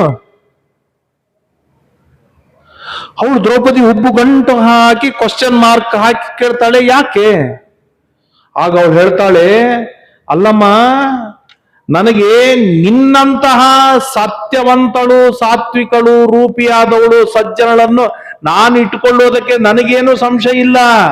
ಆದ್ರೆ ಈ ನನ್ನ ಗಂಡ ಇದ್ದಾನಲ್ಲ, ಅವನೇನಾದ್ರೂ ನಿನ್ನ ರೂಪ, ನಿನ್ನ ಲಾವಣ್ಯ, ನಿನ್ನ ಶಕ್ತಿ, ನಿನ್ನ ಸಾಮರ್ಥ್ಯ, ನಿನ್ನ ನಡೆ, ನಿನ್ನ ನುಡಿ, ನಿನ್ನ ಮಾತುಗಳನ್ನು ನೋಡಿಬಿಟ್ಟು ಅವನೇನಾದ್ರೂ ನಿನ್ನ ಮೇಲೆ ಪಾಪ ಮಾಡಿಬಿಟ್ರೆ ನಾ ಏನ್ ಮಾಡ್ಲಿ? ನನಗೆ ಆ ಹೆದರಿಕೆ ಇದೆ. ಆದ್ರಿಂದ ಸರ್ವತಾ ನನ್ನ ಹತ್ರ ಬರ್ಲಿಕ್ಕೆ ಹೋಗ್ಬೇಡ ಅಂತ ಸುದೇಶ್ನೇ ಹೇಳ್ತಾಳೆ. ಅಲ್ಲ, ಅವಿಶ್ವಾಸವಿರ್ತದೆ ನಿಜ. ಆದರೆ ವಿರಾಟ್ ರಾಜೇನ್ 18 ವರ್ಷದ ಹುಡುಗಲ್ಲ, 20-30 ವರ್ಷದ ಯುವಕನಲ್ಲ. ಎಷ್ಟು ವರ್ಷ ಇತ್ತು ಹೇಳ್ರಿ ವಿರಾಟ್ ರಾಜನಿಗೆ? 600+ ವರ್ಷಗಳಿತ್ತು, 700 ಹತ್ರ. ವಿರಾಟ ರಾಜ, ದ್ರುಪದ ರಾಜ, ಭೀಷ್ಮಾಚಾರ್ಯ, ದ್ರೋಣಾಚಾರ್ಯ, ಕೃಪಾಚಾರ್ಯ ಇವರೆಲ್ಲ ಸಮಕಾಲೀನರು. 4-5 ದಿನ, ತಿಂಗಳ, 2 ತಿಂಗಳ, 8 ತಿಂಗಳ, ವರ್ಷದ ಹಿಂದೆ ಮುಂದೆ ಹುಟ್ಟಿದವರು ಇವರೆಲ್ಲರೂ. 600 ವರ್ಷ ಅಧ್ಯಯನವನ್ನು ಮಾಡಿದ್ದಾರೆ ಯಾರು? ಭೀಷ್ಮಾಚಾರ್ಯರು. ಅದಾದ್ಮೇಲೆ ಲೈಫ್ 700 ವರ್ಷದ ಹತ್ರ ಇದ್ದಾರೆ ಇವರೆಲ್ಲರೂ. ಅಷ್ಟಿತ್ತು ವಿರಾಟ್ ರಾಜನ್ ಮಕ್ಕಳು. ಸುದೇಶ್ನೇ ಹೇಳ್ತಾಳೆ, ನನ್ನ ಗಂಡನ ಮೇಲೆ ನನಗೆ ಭರವಸೆ ಇಲ್ಲ, ನಿನ್ನನ್ನ ಇಟ್ಕೊಳ್ಲಿಕ್ಕೆ ಆಗುವುದಿಲ್ಲ, ಬೇಡಮ್ಮ ಹೋಗ್ಬಿಡು ಅಂತ ಹೇಳಿದಾಗ ಸುದೇಶ್ನೇ ದ್ರೌಪದಿ ಹೇಳ್ತಾಳೆ, ನೀನೇನು ಹೆದರ್ಬೇಕಾಗಿಲ್ಲ. ನಿನ್ನ ಗಂಡಲ್ಲ, ಯಾರೂ ನನ್ನನ್ನು ಕಣ್ಣೆತ್ತಿ ನೋಡುವುದಿಲ್ಲ. ನನ್ನ ರಕ್ಷಣೆ ಮಾಡುವುದಕ್ಕಾಗಿ 5 ಜನ ಪಂಚ ಗಂಧರ್ವರಿದ್ದಾರೆ. ಗುರವೋ ಮಮ ಧರ್ಮಾಶ್ಚ. 5 ಜನ ಗುರುಗಳಿದ್ದಾರೆ. ಯಾರು? ಧರ್ಮ, ವಾಯು, ಶಕ್ರ, ಅಶ್ವಿನಿ ದೇವತೆಗಳು. ಇಷ್ಟು ಹೇಳೋದ್ರಿಂದ ಏನ್ ಹೇಳಿದ್ಲು? ನಾನ್ ದ್ರೌಪದಿ ಅಂತ ಹೇಳಿದ್ಲು. ಯಾಕೆ? ಧರ್ಮರಾಜ ಯಾರು? ಯಮಧರ್ಮರಾಜ ಧರ್ಮರಾಜ. ವಾಯುದೇವರು ಯಾರು? ಭೀಮಸೇನ ದೇವರು. ಅರ್ಜುನ ಯಾರು? ಇಂದ್ರ ಯಾರು? ಅರ್ಜುನ. ಅಶ್ವಿನಿ ದೇವತೆಗಳು ಯಾರು? ನಕಲ ಸಹದೇವರು. ಅವರ ಶಿಷ್ಯಳು ನಾನು ಅಂತ ಹೇಳೋದ್ರಿಂದ ನಾನು ದ್ರೌಪದಿ ಅಂತ ಸತ್ಯವಾಗಿ ಹೇಳಿದ್ಲು. ಆದ್ರೆ ನಂಬಲಿಕ್ಕೆ ಎದುರಿನವರಿಗೆ ಆಗುವುದಿಲ್ಲ. ಯಾಕೆ? ಇದು ದುರ್ಗಾದೇವಿಯ ವರ, ದುರ್ಗಾದೇವಿಯ ಉಪಾಸನೆ ಮಾಡಿದ್ದರ ಅದ್ಭುತವಾಗಿರ್ತಕ್ಕಂಥ ಶಕ್ತಿ. ಹಾಗಾಗಿ ಹೇಳ್ತಾಳೆ, ಏನು ವಿಚಾರ ಇಲ್ಲ ಅಮ್ಮ, 1 ವರ್ಷ ನೀನು ನನ್ನನ್ನು ಚೆನ್ನಾಗಿ ನೋಡಿಕೊಂಡೆಯಲ್ಲ, ಈ ಗಂಧರ್ವರು ನಿನಗೆ 3 ಪಟ್ಟು 4 ಪಟ್ಟು 8 ಪಟ್ಟು ಅದ್ಭುತವಾದ ಸೌಭಾಗ್ಯವನ್ನು ಕಲ್ಪಿಸ್ತಾರೆ, ಬಹಳ ಅನುಗ್ರಹವನ್ನು ಮಾಡ್ತಾರೆ. ಇಹ ಜನ್ಮನೇ ಜನ್ಮಾಂತರೇವ, ಭಾರಿ ಅನುಗ್ರಹವನ್ನು ಮಾಡ್ತಾರೆ. ನನಗೇನಾದ್ರೂ ಪೀಡೆ ಆಯ್ತು ಅಂತಾದ್ರೆ ಇವು ಎಲ್ಲರೂ ಈ 5 ಜನ ಸೇರಿ ಕೊಂದು ಹಾಕ್ಬಿಡ್ತಾರೆ. ಅಲ್ಲೇ ಅದಕ್ಕೆ ನನಗೆ ಗಾಬರಿ ಆಗಿದೆ. ನನ್ನ ಗಂಡನ್ ಕೊಂದು ಹಾಕ್ಬಿಟ್ರೆ ನನ್ನ ಅವಸ್ಥೆ ಏನು? ಹಾಗಾಗಿ ನಾನು ಬೇಡ ಅಂತ ಹೇಳ್ತಾ ಇದ್ದೀನಿ ಅಂತ ಹೇಳಿದ್ರೆ ನಿನ್ನ ವಿರಾಟ್ ರಾಜನಿಗೆ ಏನೂ ಆಗುವುದಿಲ್ಲ, ಆ ಭರವಸೆ ನಾನು ಕೊಡ್ತೇನೆ ಅಂತ ಹೇಳಿದಾಗ ಆಯ್ತು ಅಂತ ಹೇಳಿ ಒಪ್ಪಿಕೊಳ್ತಾಳೆ. ಒಪ್ಪಿಕೊಂಡಾಗ ಅಲ್ಲಿರುವ ದಾಸಿಯರು, ಸಾವಿರಾರು ಜನ ದಾಸಿಯರು ರಾಜನವನ್, ಅವರಿಗೆಲ್ಲರಿಗೂ ಸಂಕಟ ಆಯ್ತಂತೆ. ಇಂತಹ ಚಲುವಿ, ಇಂತಹ ಸ್ಫುರದ್ರೂಪಿಯಾಗಿರ್ತಕ್ಕಂತಹ ದ್ರೌಪದಿ ಸೈರಂಧ್ರಿಯನ್ನು ಇವರು ಸುದೇಶ್ನ ಒಪ್ಪಿಕೊಂಡು ಬಿಟ್ಟಿದ್ದಾಳೆ ಅಂದ್ರೆ ಇನ್ ನಮ್ಮ ವಸ್ತು ಏನು? ಏನು ರಾಣಿಯಿಂದ ಭಕ್ಷಿಸಿ ಸಿಕ್ಕರು ಅವಳಿಗೆ ಸಿಗತ್ತೆ, ನಮ್ಗೇನ್ ಸಿಗತ್ತೆ ಅಂತ ಹೇಳಿ ಎಲ್ಲರೂ ಹೊಟ್ಟೆ ಉರ್ಕೊಂಡ್ರಂತೆ. ಇದು ಆ ದ್ರೌಪದಿಯ ರೂಪದ ಅದ್ಭುತವಾದಂತ ಸಾಮರ್ಥ್ಯವಿತ್ತು. ಆಗ ನಾಹಂ ಶಕ್ಯ ವಿರಾಟೇನ, ವಿರಾಟ ರಾಜ ನನ್ನನ್ನು ಕಣ್ಣೆತ್ತಿ ನೋಡ್ಲಿಕ್ಕೆ ಸಾಧ್ಯವಿಲ್ಲ, ಇದು ನಾನು ಭರವಸೆಯನ್ನು ಕೊಡ್ತೇನೆ. ಯಾಕೆ? ದೇವತೆಗಳು ಗಂಧರ್ವರು ನನ್ನನ್ನು ರಕ್ಷಣೆಯನ್ನು ಮಾಡೋದಕ್ಕಾಗಿ ಗಟ್ಟಿಯಾಗಿ ನಿಂತಿದ್ದಾರೆ, ಯಾವ ವಿಚಾರವನ್ನು ಇಲ್ಲೇ ಇಲ್ಲ. ಆದ್ರೆ ನಂದೊಂದು ಸಣ್ಣ ಕಂಡೀಷನ್ ಇದೆ, ಅದನ್ನ ನೀವು ಒಪ್ಪಿಕೊಳ್ಬೇಕು ಸುದೇಶ್ನೆ. ಏನು? ಯಾವ ಕಾರಣಕ್ಕೂ ನಾನು ಇನ್ನೊಬ್ಬರ ಕಾಲು ಮುಟ್ಟುವುದಿಲ್ಲ. ನಾನು ನಮಸ್ಕಾರ ಮಾಡುವುದಾದ್ರೆ ನನ್ನ ಗಂಡನಿಗೆ ನಮಸ್ಕಾರ ಮಾಡ್ತೇನೆ, ಇನ್ನೊಬ್ಬರ ಎಂಜಲು ನಾನು ತಿನ್ನುವುದಿಲ್ಲ. ಎಷ್ಟು ಧರ್ಮವಿದೆ ನೋಡಿ, ಪಾತಿವ್ರತ್ಯದ ಧರ್ಮ. ಇವತ್ತೆಲ್ಲರೂ ಟೇಬಲ್ ಮೇಲೆ ಕೂತ್ಕೊಂಡು ಎಡಗೈಯಿಂದ ಬಲಗೈ, ಬಲಗೈಯಿಂದ ಎಡಗೈ ಏನ್ ಬೇಕಾದ ಮಾಡ್ಕೊಂಡು ತಿಂತಾರೆ, ಸರ್ವಥಾ ತಪ್ಪದು. ದ್ರೌಪದಿ ತನ್ನ ಸಮಗ್ರವಾದ ಜೀವನದೊಳಗೆ 5 ಜನ ಪಂಚಪಾಂಡವರನ್ನು ಬಿಟ್ಟು ಉಳಿದವರ ಎಂಜಲ ತಿಂದಿದ್ದಾಳೆ ಅನ್ನೋದೇ ಇಲ್ಲ. ಅವ್ರು ಹೇಳ್ತಾರೆ ಸರ್ವಥಾ ನಾನು ತಿನ್ನುವುದಿಲ್ಲ, ಇನ್ನೊಬ್ಬರ ಪಾದ ಪ್ರಕ್ಷಾಲನೆ ನಾನು ಮಾಡುವುದಿಲ್ಲ, ಪಾದ ಮುಟ್ಟುವುದಿಲ್ಲಲ್ಲ, ಇನ್ನೊಬ್ಬರ ಪಾದ ಪ್ರಕ್ಷಾಲನೆ, ಕಾಲು ತೊಳೆಯುವುದಿಲ್ಲ ನಾನು. ಹಾಗಾಗೇನೆ ನಾವು ಯಾರಾದರೂ ಬ್ರಾಹ್ಮಣರ ಸ್ವಾಮಿಗಳ ಕಾಲು ತೊಳಿತಾ ಇರಬೇಕಾದಾಗ ಗಂಡನೇ ಕಾಲು ತೊಳೆಯೋದು, ಹೆಂಡತಿ ನೀರು ಹಾಕುವುದು ಅಷ್ಟೇ ಕೆಲಸ, ಬೇರೆ ಏನಿಲ್ಲ. ಅವಳು ಪಾದ ಮುಟ್ಟಿ ತೊಳೆಯುವ ಹಾಗಿಲ್ಲ. ಇಷ್ಟೆಲ್ಲ ಹೇಳಿದಾಗ ಆಯ್ತು ಇರು ಅಂದ್ರೂ ಸ್ವಲ್ಪ ಹೆದರಿಕೆ ಅದ, ಇರು ಅಂತ ಹೇಳಿ ಸುದೇಶ್ನೆ ಒಪ್ಪಿಕೊಳ್ತಾಳೆ. ಹೀಗೆ 6 ಜನ ವಿರಾಟ ರಾಜನ ಪಟ್ಟಣದೊಳಗೆ ಪ್ರವೇಶವನ್ನು ಪಡೆದುಕೊಳ್ತಾರೆ, ಸುಖವಾಗಿ ಇರ್ತಾರೆ. ಏವಂತೆ ನೆವಸಂಸ್ತತ್ರ ಪ್ರಚ್ಛನ್ನ ಕುರುನಂದನ ಆರಾಧಯಂತೋ ರಾಜಾನಂ ಯದಕುರ್ವತ ತಚ್ಛೃಣು. ಇಷ್ಟ ಆಗ್ತಾ ಇರುವಾಗ ಹೇಗಿದ್ರು 5 ಜನ ಅಣ್ಣ ತಮ್ಮಂದ್ರ ಬಾಂಡಿಂಗ್ ಹೇಗಿತ್ತು, ಎಷ್ಟು ಸುಂದರವಾಗಿ ತಿಳಿಸಿಕೊಡ್ತಾರೆ ಅಂತಂದ್ರೆ ಪ್ರತಿನಿತ್ಯ ಜೂಜಾಟ ಮಾಡಬೇಕು. ಯಾಕೆ? ಧರ್ಮರಾಜನಿಗೆ ಆ ವನವಾಸದಲ್ಲಿ ಇರುವಾಗಲೇನೆ ಜೂಜಾಟ ಕಲ್ತು ಬಿಟ್ಟಿರ್ತಾನೆ ಧರ್ಮರಾಜ, ಎಕ್ಸ್ಪರ್ಟ್ ಆಗಿಬಿಟ್ಟಿರ್ತಾನೆ. ಹಾಗಾಗಿ ರಾಜನ ಜೊತೆಗೆ ಜೂಜಾಟ ಮಾಡಬೇಕು. ಮತ್ ಜೂಜಾಟ ಅಂದಮೇಲೆ ಗೆಲುವಿನಿಂದ ರೊಕ್ಕ ಬರಬೇಕು, ರಾಜನಿಗೆ ಒಳ್ಳೊಳ್ಳೆ ಸಲಹೆಗಳನ್ನು ಕೊಡಬೇಕು. ಖುಷಿಯಿಂದ ಹಣ ಕೊಡ್ತಿದ್ದ ರಾಜ. ಆ ಎಲ್ಲ ಹಣವನ್ನು ಏನ್ ಮಾಡ್ಬೇಕು ಧರ್ಮರಾಜ? ಏನ್ ಮಾಡ್ಬೇಕು ಹೇಳಿ? ನಾನೇನಾದ್ರೂ ಆಗಿದ್ದರೆ ನನ್ನ ಬ್ಯಾಂಕಿನಾಗಿಟ್ಟು ನಾನು ತಿಂದು ಉಂಡು ಬ್ಯಾಂಕಿನಾಗಿಟ್ಟು ಸತ್ತು ಹೋಗ್ತಿದ್ದೆ ನಾನು. ಯಾಕೆ? ಇದು ನನ್ನ ಸಂಪಾದನೆ ಮಾಡಿದ್ದು ಇದು ಹಣ. ಧರ್ಮರಾಜ ಏನ್ ಮಾಡ್ಬೇಕು ಅಂತಂದ್ರೆ, ಪಾಪ ಈ ನನ್ನ ತಮ್ಮಂದ್ರು ಏನ್ ಮಾಡ್ಕೊಳ್ಳಿಕತ್ತಾರೋ ಏನೋ ಗೊತ್ತಿಲ್ಲ ಅಂತ ಹೇಳಿ ಆ ಹಣವನ್ನು 5 ವಿಭಾಗ 4 ವಿಭಾಗವನ್ನು ಮಾಡಿ ಗಪ್ಚುಪ್ಪಾಗಿ ಭೀಮನಿಗೊಂದಿಷ್ಟು, ಅರ್ಜುನನಿಗೊಂದಿಷ್ಟು, ನಕುಲನಿಗೊಂದಿಷ್ಟು, ಸಹದೇವನಿಗೊಂದಿಷ್ಟು ಕೊಟ್ಟು ಕಳಿಸಬೇಕು ಅಂತೆ ಅವನು. ಇದು ಅಣ್ಣ ತಮ್ಮಂದಿರಲ್ಲಿರ್ತಕ್ಕಂಥ ಅದ್ಭುತವಾದ ಬಾಂಡಿಂಗ್. ಇನ್ ಭೀಮನು ಅದೇ ರೀತಿಯಾಗಿ ಭಾರಿ ರುಚಿಯಾದ ವೈಭವದಿಂದ ಅಡಿಗೆ ಮಾಡಬೇಕು, ಊಟಕ್ಕೆ ಹಾಕಬೇಕು. ಆ ಊಟ ಮಾಡಿದವರೆಲ್ಲ ಖುಷಿಯಿಂದ ದಕ್ಷಿಣ ಕೊಟ್ಟು ಹೋಗ್ಬೇಕು, ದುಡ್ಡು ಕೊಟ್ಟು ಹೋಗ್ಬೇಕು. ಏನ್ ಮಾಡ್ಬೇಕು? ಪಾಪ ನಮ್ಮ ಅಣ್ಣನಿಗೆ ಏನ್ ಸಿಗತ್ತೆ, ಅವನು ಏನೋ ರಾಜನ ಜೊತೆಗಿದ್ದಾನೆ, ನನಗೆ ಹೆಚ್ಚು ಹಣ ಬಂದಿದೆ ಅಂತ ಹೇಳಿ ಧರ್ಮರಾಜನಿಗೊಂದಿಷ್ಟು, ಅರ್ಜುನನಿಗೊಂದಿಷ್ಟು, ನಕುಲ ಸಹದೇವರಿಗೊಂದಿಷ್ಟು ಕೊಟ್ಟು ಕಳಿಸ್ಬೇಕು. ಯಾಕೆ ಹಣ ಕಳಿಸ್ಬೇಕು? ಹಣ ಎಷ್ಟಿದೆ ಅಷ್ಟು ವ್ಯಾಲ್ಯೂ ಇದೆ. ಎಷ್ಟು ಹಣ ಹೋಯ್ತು ಅವನು ವ್ಯಾಲ್ಯೂ ಎಲ್ಲ ಹೋಗಿಬಿಡತ್ತೆ. ಸ್ಥಾನ ಸಿಗಬೇಕು, ಕೈಯಲ್ಲಿ ಹಣ ಇರಬೇಕು. ಮಾನ ಸಿಗಬೇಕು, ತಲೆಯಲ್ಲಿ ವಿದ್ಯೆ ಇರಬೇಕು. ವಿದ್ಯೆಯಿಂದ ಮಾನವಿದೆ, ಹಣದಿಂದ ಸ್ಥಾನವಿದೆ. ಆದ್ದರಿಂದಾಗಿ ವಿದ್ಯೆ ಮತ್ತು ಹಣ ಇದು 2 ಜೀವನದೊಳಗೆ ಅತ್ಯಂತ ಅನಿವಾರ್ಯವಾಗಿರುವಂತಹದ್ದು. ಹಾಗಾಗಿ ಹೀಗೆ ದನ ಕಾಯುವುದರಿಂದ ಬಂದ ಹಣವನ್ನು ಕುದುರೆ ಕಾಯುವವರಿಂದ ಬಂದ ರಾಜ ಕೊಟ್ಟ ಹಣವನ್ನು ಯಾವನು ಧರ್ಮರಾಜನವರಿಗೆ ಎಲ್ಲರಿಗೂ ಕೊಟ್ಟು ಕಳಿಸಬೇಕು. ಹೀಗೆ ಈ 5 ಜನ ಒಂದು ಕಂಬೈಂಡ್ ಆಗಿ ಪ್ರೀತಿಯಿಂದ ಅನ್ಯೋನ್ಯವಾಗಿರ್ತಾರೆ. ಆದ್ರೆ ಇವನಿಗೆ ಧರ್ಮರಾಜ, ಇವನು ಭೀಮ, ಇವನು ಅರ್ಜುನ ಅಂತ ಒಬ್ಬರಿಗೂ ಗೊತ್ತಾಗಿರೋದಿಲ್ಲ. ದ್ರೌಪದಿ ಏನ್ ಮಾಡ್ತಿದ್ಲು? ಮಹಾಭಾರತ ಭಾರಿ ಚೆನ್ನಾಗಿ ಹೇಳತ್ತೆ. ದ್ರೌಪದಿ ಈ ಎಲ್ಲರ ಮೇಲೆ ಲಕ್ಷ್ಯವಿಟ್ಟಿದ್ಲಂತೆ. ಮತ್ ನಾನಂತರೂ ಜೊತೆಗಿಲ್ಲ, ಏನಾದ್ರು ಧರ್ಮರಾಜ ದಾರಿ ಬಿಟ್ರೆ, ಭೀಮ ದಾರಿ ಬಿಟ್ರೆ, ಯಾಕೆ ನಾನೆಲ್ಲೋ ಮಹಾರಾಣಿ ಕೈಯಾಗಿದ್ದೀನಿ, ಇವ್ರು ಏನಾದ್ರು ತಪ್ಪು ಕೆಲಸಗಳನ್ನು ಮಾಡಿಬಿಟ್ರೆ, ಎಂದಿಗೂ ಸಣ್ಣ ಅಧರ್ಮವೂ ಆಗಲಿಕ್ಕಿಲ್ಲ ಇವರಿಂದ. ಹಾಗೆ ನಿಗಾ ವಹಿಸಬೇಕಾಗಿರ್ತಕ್ಕಂಥ ದೊಡ್ಡದಾಗಿರ್ತಕ್ಕಂಥ ಕಂಟ್ರೋಲ್ ರೂಮ್ ಅಂತಂದ್ರೆ ಅದು ದ್ರೌಪದಿ.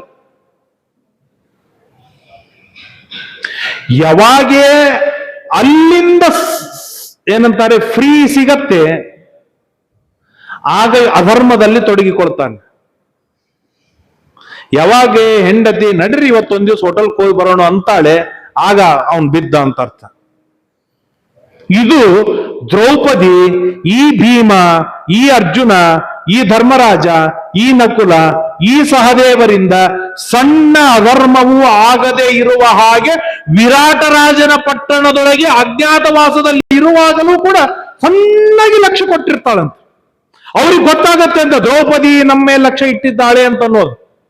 ಇದು ದ್ರೌಪದಿಯ ಅದ್ಭುತವಾಗಿರ್ತಕ್ಕಂಥ ಶಕ್ತಿ, ಇದು ಕೌಶಲ. ಇದು ಎಲ್ಲರಿಗೂ ಸಿಗುವಂತದ್ದಲ್ಲ, ಇದು ದ್ರೌಪದಿ ತಾನು ಪಡೆದುಕೊಂಡಿರ್ತಾಳೆ.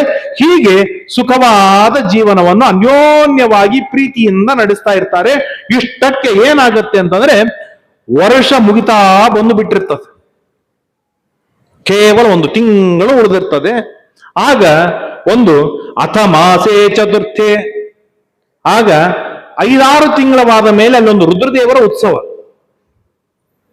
ಆ ರುದ್ರದೇವರ ಉತ್ಸವದಲ್ಲಿ ಭಾರಿ ಭಾರಿ ಜಗಜ್ಜಟ್ಟಿಗಳು ಮಲ್ಲರು ಎಲ್ಲ ಬರ್ತಾರೆ ಮಲ್ಲ ಯುದ್ಧಕ್ಕಾಗಿ. ಯಾಕೆ ರಾಜ ನಮಗೆ ಭಕ್ಷಿಸಿಕೊಡ್ತಾನೆ ಅಂತ ಹೇಳಿ ಬಂದಿರ್ತಾರೆ. ಆ ಮಲ್ಲರ ಜೊತೆಗೆ ವಿರಾಟ ರಾಜನಲ್ಲಿ ಒಬ್ಬ ಮಲ್ಲ ಇದ್ದ. ಅವನು ಯಾರು? ಕೀಚಕ. ಯಾರು ಕೀಚಕ? ಸುಧೇಷ್ಣೆಯ ತಮ್ಮ, ಅಣ್ಣ. ಇವು 1 get 1 free ಅಂತಾರೆ ನೋಡಿ. ಅದು ಸಾಮಾನ್ಯವಾಗಿ ಅನುಪಯುಕ್ತವಾದದ್ದೇ ಫ್ರೀಯಾಗಿ ಕೊಡ್ತಾರೆ. ನನಗೆ ಅದೇ 1,000 ರೂಪಾಯಿ ಬೆಲೆ ತಂದು ಕೊಡ್ತಿತ್ತು ಆ ವಸ್ತು ಅಂತ ಆದ್ರೆ ನಾನೇ ಫ್ರೀ ಕೊಡ್ತೀನಿ.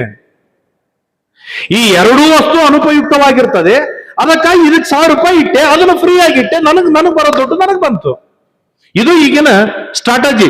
ಇದು ಇವತ್ತಿಂದ ಬಂದಿದ್ದಲ್ಲ, ಆಗಿನ ಕಾಲದಿಂದ ಬಂದಿತ್ತು. ಎಲ್ಲೆಲ್ಲಿ 1 get 1 ಫ್ರೀ ಬಂದು? ಕೈಕೇಯಿ ಜೊತೆಗೆ ಒಂದು ಫ್ರೀ ಬಂತು. ಯಾವುದು? ಮಂಥರ. ಅದು ಏನ್ ಮಾಡಿತು ಮಂಥರ? ಅನುಪಯುಕ್ತವಾದ ಮಂಥರೆ. ಆ ಕೇಕೆ ದೇಶದ ರಾಜನಿಗೆ ಆ ಕೊಳಕು ಬುದ್ಧಿ ಉಪಯೋಗವಿದ್ದಿದ್ದಿಲ್ಲ. ಏನಾದ್ರಾಗ್ಲಿ ಮಗಳ ಜೊತೆಗೆ ಹೊತ್ತು ಹಾಕಿಬಿಡೋಣ ಅಂತ ಹೊತ್ತು ಹಾಕಿದ. ಆಕಿ ಏನ್ ಮಾಡಿಲ್ಲ ಅಂದ್ರೆ ಮನೆ ಕೆಡಿಸಿ ಹಾಕಿಬಿಟ್ಲು. ಅದೇ ರೀತಿಯಾಗಿ ಇನ್ನೊಂದು ಫ್ರೀ ಬಂತು. ಯಾವುದು ಫ್ರೀ ಬಂತು? ಗಾಂಧಾರಿ ಜೊತೆಗೆ ಬಂತು. ಯಾವುದದು? ಶಕುನಿ. ಅದನ್ನು ಗಾಂಧಾರಿ ಜೊತೆಗೆ ಫ್ರೀ ಬಂದಿದ್ದೆ. ಯಾಕೆ? ಗಾಂಧಾರ ದೇಶದ ರಾಜನಿಗೆ ರಾಜ್ಯವಾಳುವ ಸಾಮರ್ಥ್ಯ ಈ ಶಕುನಿಗೆ ಇದ್ದಿದ್ದಿಲ್ಲ. ಸಾಮರ್ಥ್ಯ ಇತ್ತು ಅಂತಾಗಿದ್ರೆ ಅವನು ಯುವರಾಜನನ್ನಾಗಿ ಮಾಡಿ ತನ್ನ ರಾಜ್ಯ ಪಟ್ಟಿಗೆ ಕೊಡ್ತಿದ್ದ. ಇದನ್ನ್ಯಾಕೆ ಹೊತ್ತಾಗ್ತಿದ್ದ? ಹೊತ್ತು ಹಾಕ್ಯಾನ ಅಂತಂದ ಮೇಲೆ ಅದು ಅನುಪಯುಕ್ತವಾದ ಶಕುನಿ ಏನ್ ಮಾಡಿದ? ಅವನು ಮನೆ ಹಾಳು ಮಾಡಿ ಹಾಕಿದ. ಹಾಗೇನೆ ವಿರಾಟ ರಾಜನಿಗೂ ಒಂದು ಫ್ರೀ ಬಂದಿತ್ತು. ಯಾವುದು ಫ್ರೀ? ಅವನು ಕೀಚಕ.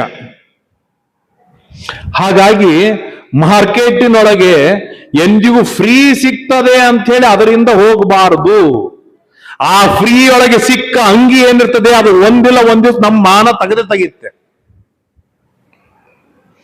ಫ್ರೀ ಸಿಕ್ಕ ಬ್ಯಾಳಿ ತಗೊಂಡ್ಬರೋಣ, 1 kg 1 kg ಫ್ರೀ ಅಂತ ಏನ್ ಕೊಟ್ಟಿರ್ತಾರಲ್ಲ, ಆ ಬ್ಯಾಳಿ ತಂದಿಡೋಣ. ಅದು ಯಾವ ಕಾರಣಕ್ಕೂ ಬೇಯಂಗೆ ಇಲ್ಲ. ಒಮ್ಮೆ ಇಲ್ಲೇ ಮಾರ್ಕೆಟಿಗೆ ಹೋಗಿದ್ದೆ, ರಿಲಯನ್ಸ್.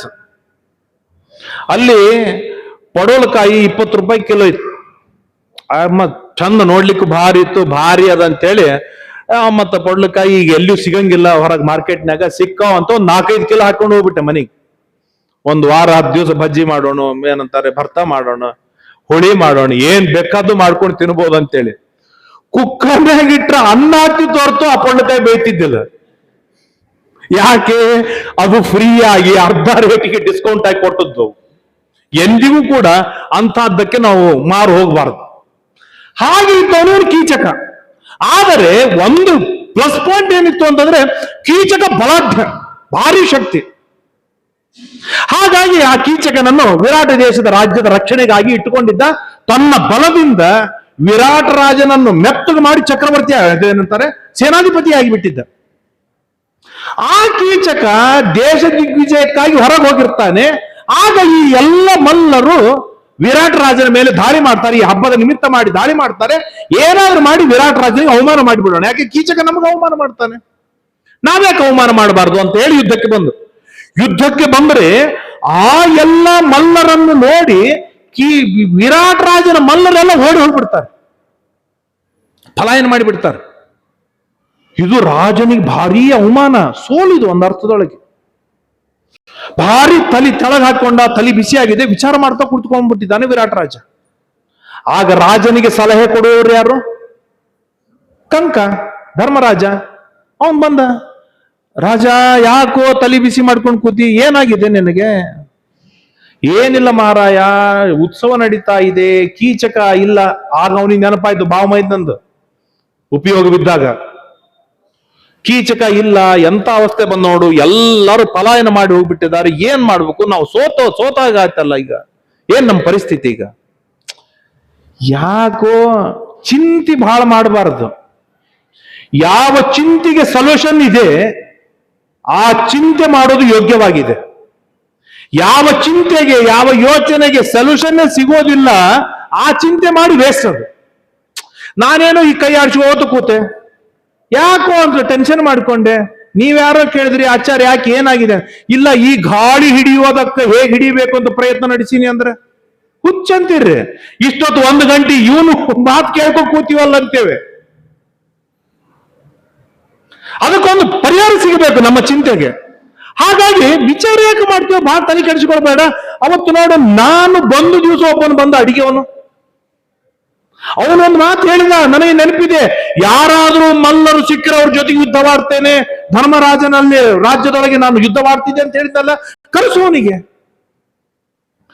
ವಿರಾಟ ರಾಜ ಅಂತಾನೆ, ಅಲ್ಲ ಅವನು ಅಡಿಗೆವನು ಸತ್ರೇನು ಮಾಡ್ಲಿ, ನಾಳೆ ನನಗೆ ರುಚಿ ರುಚಿ ಅಡಿಗೆ ಸಿಗೋದಿಲ್ಲಲ್ಲ. ಅವನ್ ಚಿಂತೆ ಅವನಿಗೆ, ಯಾಕೆ ಭರ್ಜರಿ ಅಡಿಗೆ ಮಾಡಿ ಹಾಕ್ತಾ ಇದ್ದಾನೆ. ದೇವರಿಗೆ ಅಡಿಗೆ ಮಾಡುವವರು ಯಾರು? ಯಾರು ಅಡಿಗೆ ಸ್ವೀಕಾರ ಮಾಡ್ತಾನೆ? ದೇವರು. ವಾಯುದೇವರು ಅಡಿಗೆ ಮಾಡಬೇಕು, ಲಕ್ಷ್ಮೀ ದೇವಿ ನೈವೇದ್ಯ ಮಾಡಬೇಕು, ದೇವರು ಸ್ವೀಕಾರ ಮಾಡುವ ಅನ್ನ. ಆ ವಿರಾಟ ರಾಜನ ಹಣೆ ಬಾರಿ ಎಂತದ್ದು ಅಂತಂದ್ರೆ, ಆ ಭೀಮಸೇನ ದೇವರು ಅಡಿಗೆ ಮಾಡಿ ತಿನ್ನೋ ಭಾಗ್ಯ ಒಂದು. ದೇವರು ಖುಲಾಯಿಸಿ ಬಿಡ್ತಾನೆ.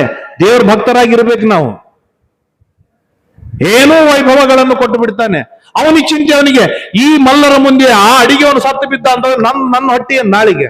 ಯಾಕಂದ್ರೆ ಇನ್ನೊಂದು 4 ತಿಂಗಳಿಗೆ ಅವನು ಬಿಟ್ಟು ಹೋಗ್ಬಿಡ್ತಾನೆ. ನಾಳೆ ಧರ್ಮರಾಜ ಬಂದ ಅಂದ ಮೇಲೆ ಅಷ್ಟೊಳಗೆ ರುಚಿ ರುಚಿ ಹೊಡೆದು ಬಿಟ್ರಾಯ್ತು ಅಂತ ಒಂದು.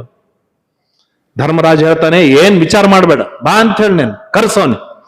ಅಡಿಗೆವನ್ರಿ, ಅವನೇನ್ ಚಕ್ರವರ್ತಿ, ಸೇನಾಧಿಪತಿ ಅಲ್ಲ, ಪ್ರಧಾನಮಂತ್ರಿ ಅಲ್ಲ, ಅವನನ್ನು ಉಳಿಸ್ಕೊಳ್ಬೇಕು ಅಂತ ಹೇಳಿ, ಯುವರಾಜನಲ್ಲ, ಅವನನ್ನು ಉಳಿಸ್ಕೊಳ್ಬೇಕು ಅಂತೇಳಿ ಸಣ್ಣ ಅಡಿ. ಅವನು ಹೋದ ಇನ್ನೊಬ್ಬನ ಅಡಿಗೆವನು ಬರ್ತಾನೆ. ಏನ್ ಬಹಳ ತಲೆ ಕೆಡಿಸ್ಕೊಳ್ಬೇಡ, ಕರಿ ಅವನಿಗೆ ಅಂತ ಹೇಳ್ದ.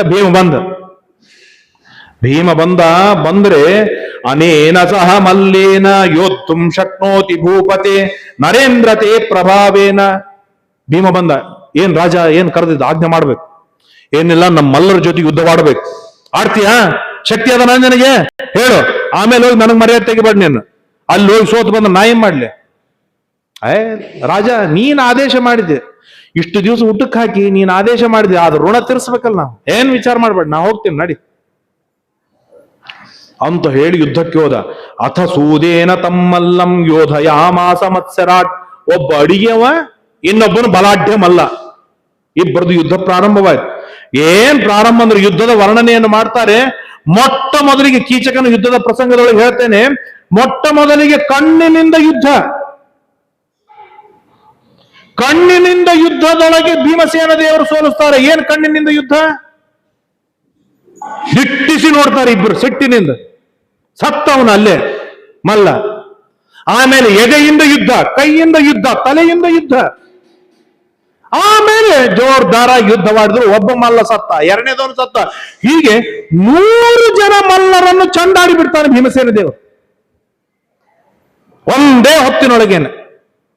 ಎಲ್ಲ ಮಲ್ಲರ ಜೊತೆ ಚಂಡಾಡಿದಾಗ ದಿಕ್ಕಪಾಲಾಗಿ ಓಡಿ ಹೋಗ್ತಾರೆ. ಆಗ ಕೀರ್ತಿ ರಾಜನಿಗೆ ಬರ್ತದೆ. ನನ್ನ ಮರ್ಯಾದೆ ಉಳಿಸಿದೋ ಮಾರಾಯ ಅಂತ ಹೇಳಿ ದುಡ್ಡು ಸುರಿತಾನೆ, ಬಂಗಾರದ ನಾಣ್ಯಗಳನ್ನ ಭೀಮನ ಮೇಲೆ. ಅಷ್ಟು ದುಡ್ಡನ್ನು ಭೀಮ ಸ್ವೀಕಾರವನ್ನು ಮಾಡಿ ಏನ್ ಮಾಡ್ತಾನೆ ಅಂತಂದ್ರೆ, ಎಲ್ಲ ದುಡ್ಡನ್ನು ಮತ್ತೆ ಭೀಮ, ಧರ್ಮರಾಜ, ಅರ್ಜುನ, ನಕುಲ ಸಹದೇವರಿಗೆ ಹಂಚಿ ತಾನು ಸುಖವಾಗಿ ಮಲಗಿಕೊಳ್ತಾನೆ. ಇದು ಭೀಮನ ವೈಭವದಿಂದ ನಡೆಯುತ್ತೆ. ಇಷ್ಟ ಆಗ್ತಾ ಇರುವಾಗ ವರ್ಷ ಮುಗಿತಾ ಬರ್ತು. ಸರಿಯಾಗಿ ಇನ್ನೊಂದು 20ರಿಂದ 25 ದಿನವಿರ್ತದೆ.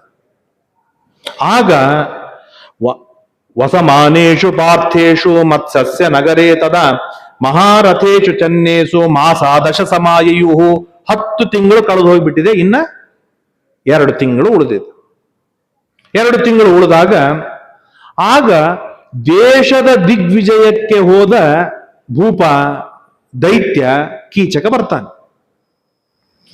ಕೀಚಕ ಬಂದ. ಈಗ ಏನಾಗತ್ತೆ ಅಂತಂದ್ರೆ, ನಮ್ಮ ಸ್ವಭಾವದ ಮೇಲೆ ನಮಗೆ ವಸ್ತುಗಳು ಕಾಣಿಸುತ್ತೆ.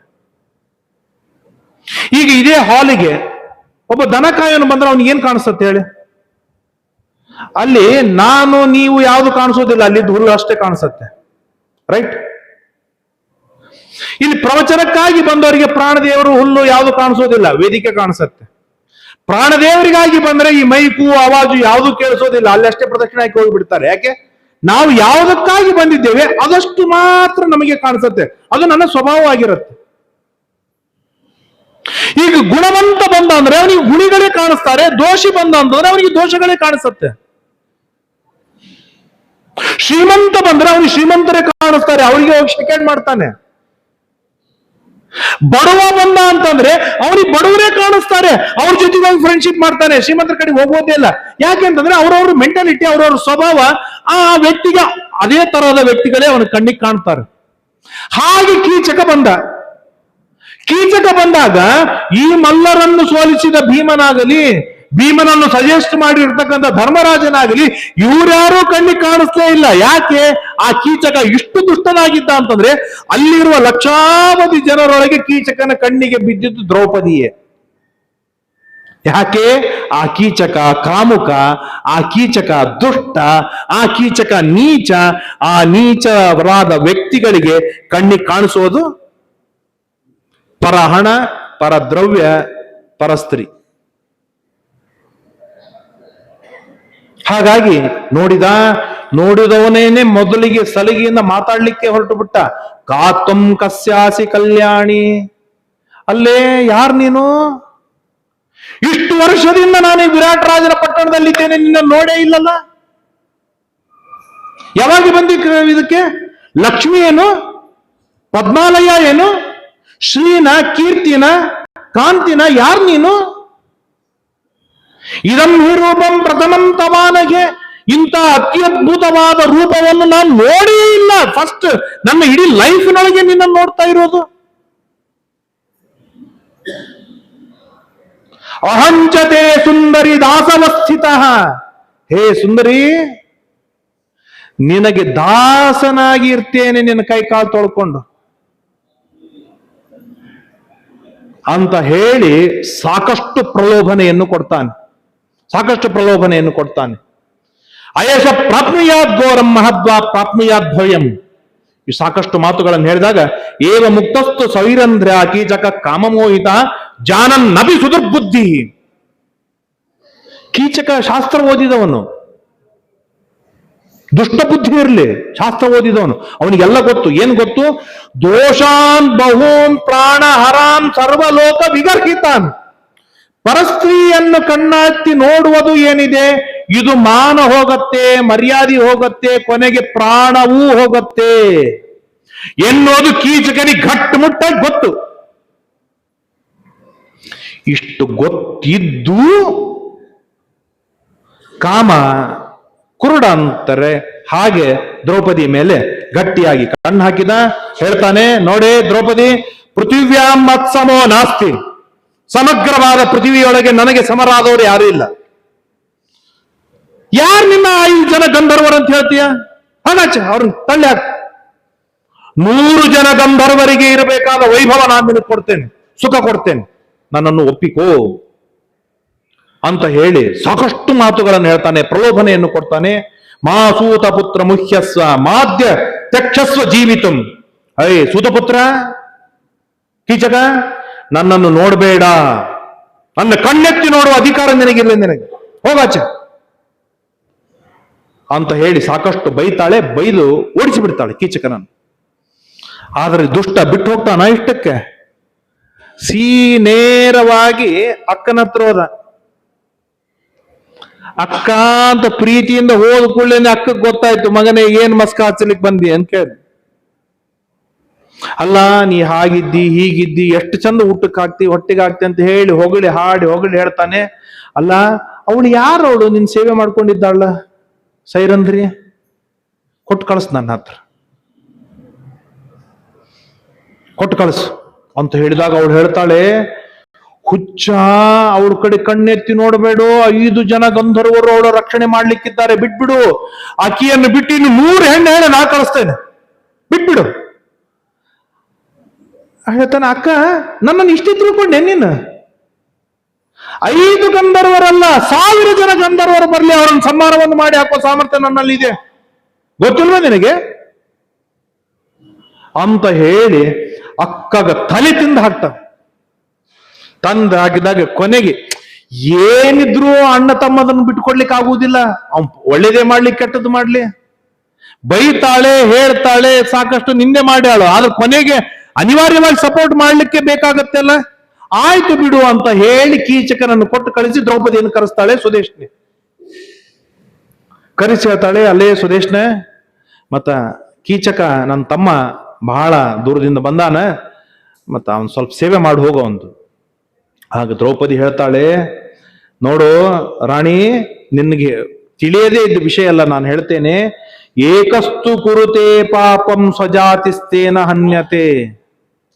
ನೋಡಮ್ಮ, ಕುಟುಂಬದೊಳಗೆ ಒಬ್ಬ ಪಾಪ ಮಾಡ್ತಾನೆ ನಿಶ್ಚಿತ, ಆದರೆ ಆ ಒಬ್ಬನ ಪಾಪದಿಂದ ಇಡೀ ಕುಟುಂಬ ನಾಶವಾಗಿ ಹೋಗತ್ತೆ. ಇದು ನಿನಗೆ ಗೊತ್ತಿಲ್ವಾ? ಯಾಕೆ ಈಗ ಮಾಡ್ತಾ ಇದ್ದೀಯ? ನನಗೆ ವಿದಿತಾರ್ಥ ಕರಿಷ್ಯಾಮಿ ತುಷ್ಟೋ ಭವ ಕುಲಕ್ಷಯೇ, ನಿನ್ನ ಕುಲನಾಶವಾಗಿ ಹೋದಿತ್ತು, ಎಚ್ಚರಿಕೆ ಇಟ್ಟುಕೋ ಅಂತ ಹೇಳಿ ಸುದೇಶ್ನೆ ಸಾಕಷ್ಟು ಮಾತುಗಳನ್ನು ಸುದೇಶ್ನೆಗೆ ದ್ರೌಪದಿ ಸಾಕಷ್ಟು ಮಾತುಗಳನ್ನು ಹೇಳ್ತಾಳೆ. ಎಷ್ಟು ಹೇಳಿದರೂ ಕೂಡ ಸುದೇಶ್ನೆ ಕೇಳದೇನೆ ನೇರವಾಗಿ ಹೇಳ್ತಾಳೆ, ಒಂದು ಮಾತು ಹೇಳ್ತೇನೆ, ನನ್ನ ಪ್ರೀತಿಗಾಗಿ ನೀನು ಕೀಚಕನ ಹೋಗ್ಬೇಕಿತ್ತು. ಮಹಾರಾಣಿ, ದೊಡ್ಡವರಿಗೆ ಆದೇಶ ಮಾಡೋದೊಂದೇ ಗೊತ್ತವರಿಗೆ, ಆದೇಶ ಮಾಡೋದೊಂದೇ ಗೊತ್ತವ್ರಿಗೆ, ಆದೇಶ ಮಾಡಿಬಿಡ್ತಾಳೆ. ಆಗ ಅವಳು ಹೇಳ್ತಾಳೆ, ಅಬ್ರವೀತ್ ಶೋಕ ಸಂತಪ್ತ ನಾಹಂ ತತ್ರ ವ್ರಜಾಮಿ ವೈ. ಏನ್ರಿ ದ್ರೌಪದಿ, ಎಂಥ ದ್ರೌಪದಿಗೆ ಪರಿಸ್ಥಿತಿ ಬಂದಿದೆ ನೋಡಿ. ಕಣ್ಣೀರು ಸುರಿಸ್ತಾಳೆ, ದಳ ದಳ ದಳ ದಳ ನೀರು ಇಳಿತಾ ಇವೆ. ತಾಂ ವಿರಾಟಸ್ಯ ಮಹಿಷಿ, ಅವಳು ಹೇಳ್ತಾಳೆ, ಅವಳು ವಿಚಾರ ಮಾಡ್ತಾಳೆ, ದ್ರೌಪದಿ ಅಂದ್ರೆ ಯಾರು ಅಂತ ದ್ರೌಪದಿ ವಿಚಾರ ಮಾಡ್ತಾ ಇದ್ದಾಳೆ. ದ್ರುಪದ ರಾಜನ ಮಗಳು, ದೃಷ್ಟದ್ಯುಮ್ನನ ತಂಗಿ, ಪಾಂಡುರಾಜ ಧೃತರಾಷ್ಟ್ರನಂತ ಮಹಾತ್ಮರ ಸೊಸೆ, ಬಲಾಢ್ಯರಾದಂತಹ ಧರ್ಮರಾಜ, ಭೀಮಸೇನ, ಅರ್ಜುನ, ನಕುಲ, ಸಹದೇವರ ಮಡದಿ, ಅಭಿಮನ್ಯು ಮೊದಲಾಗಿರ್ತಕ್ಕಂಥ ಜಗಜ್ಜಟ್ಟಿಗಳ ತಾಯಿ.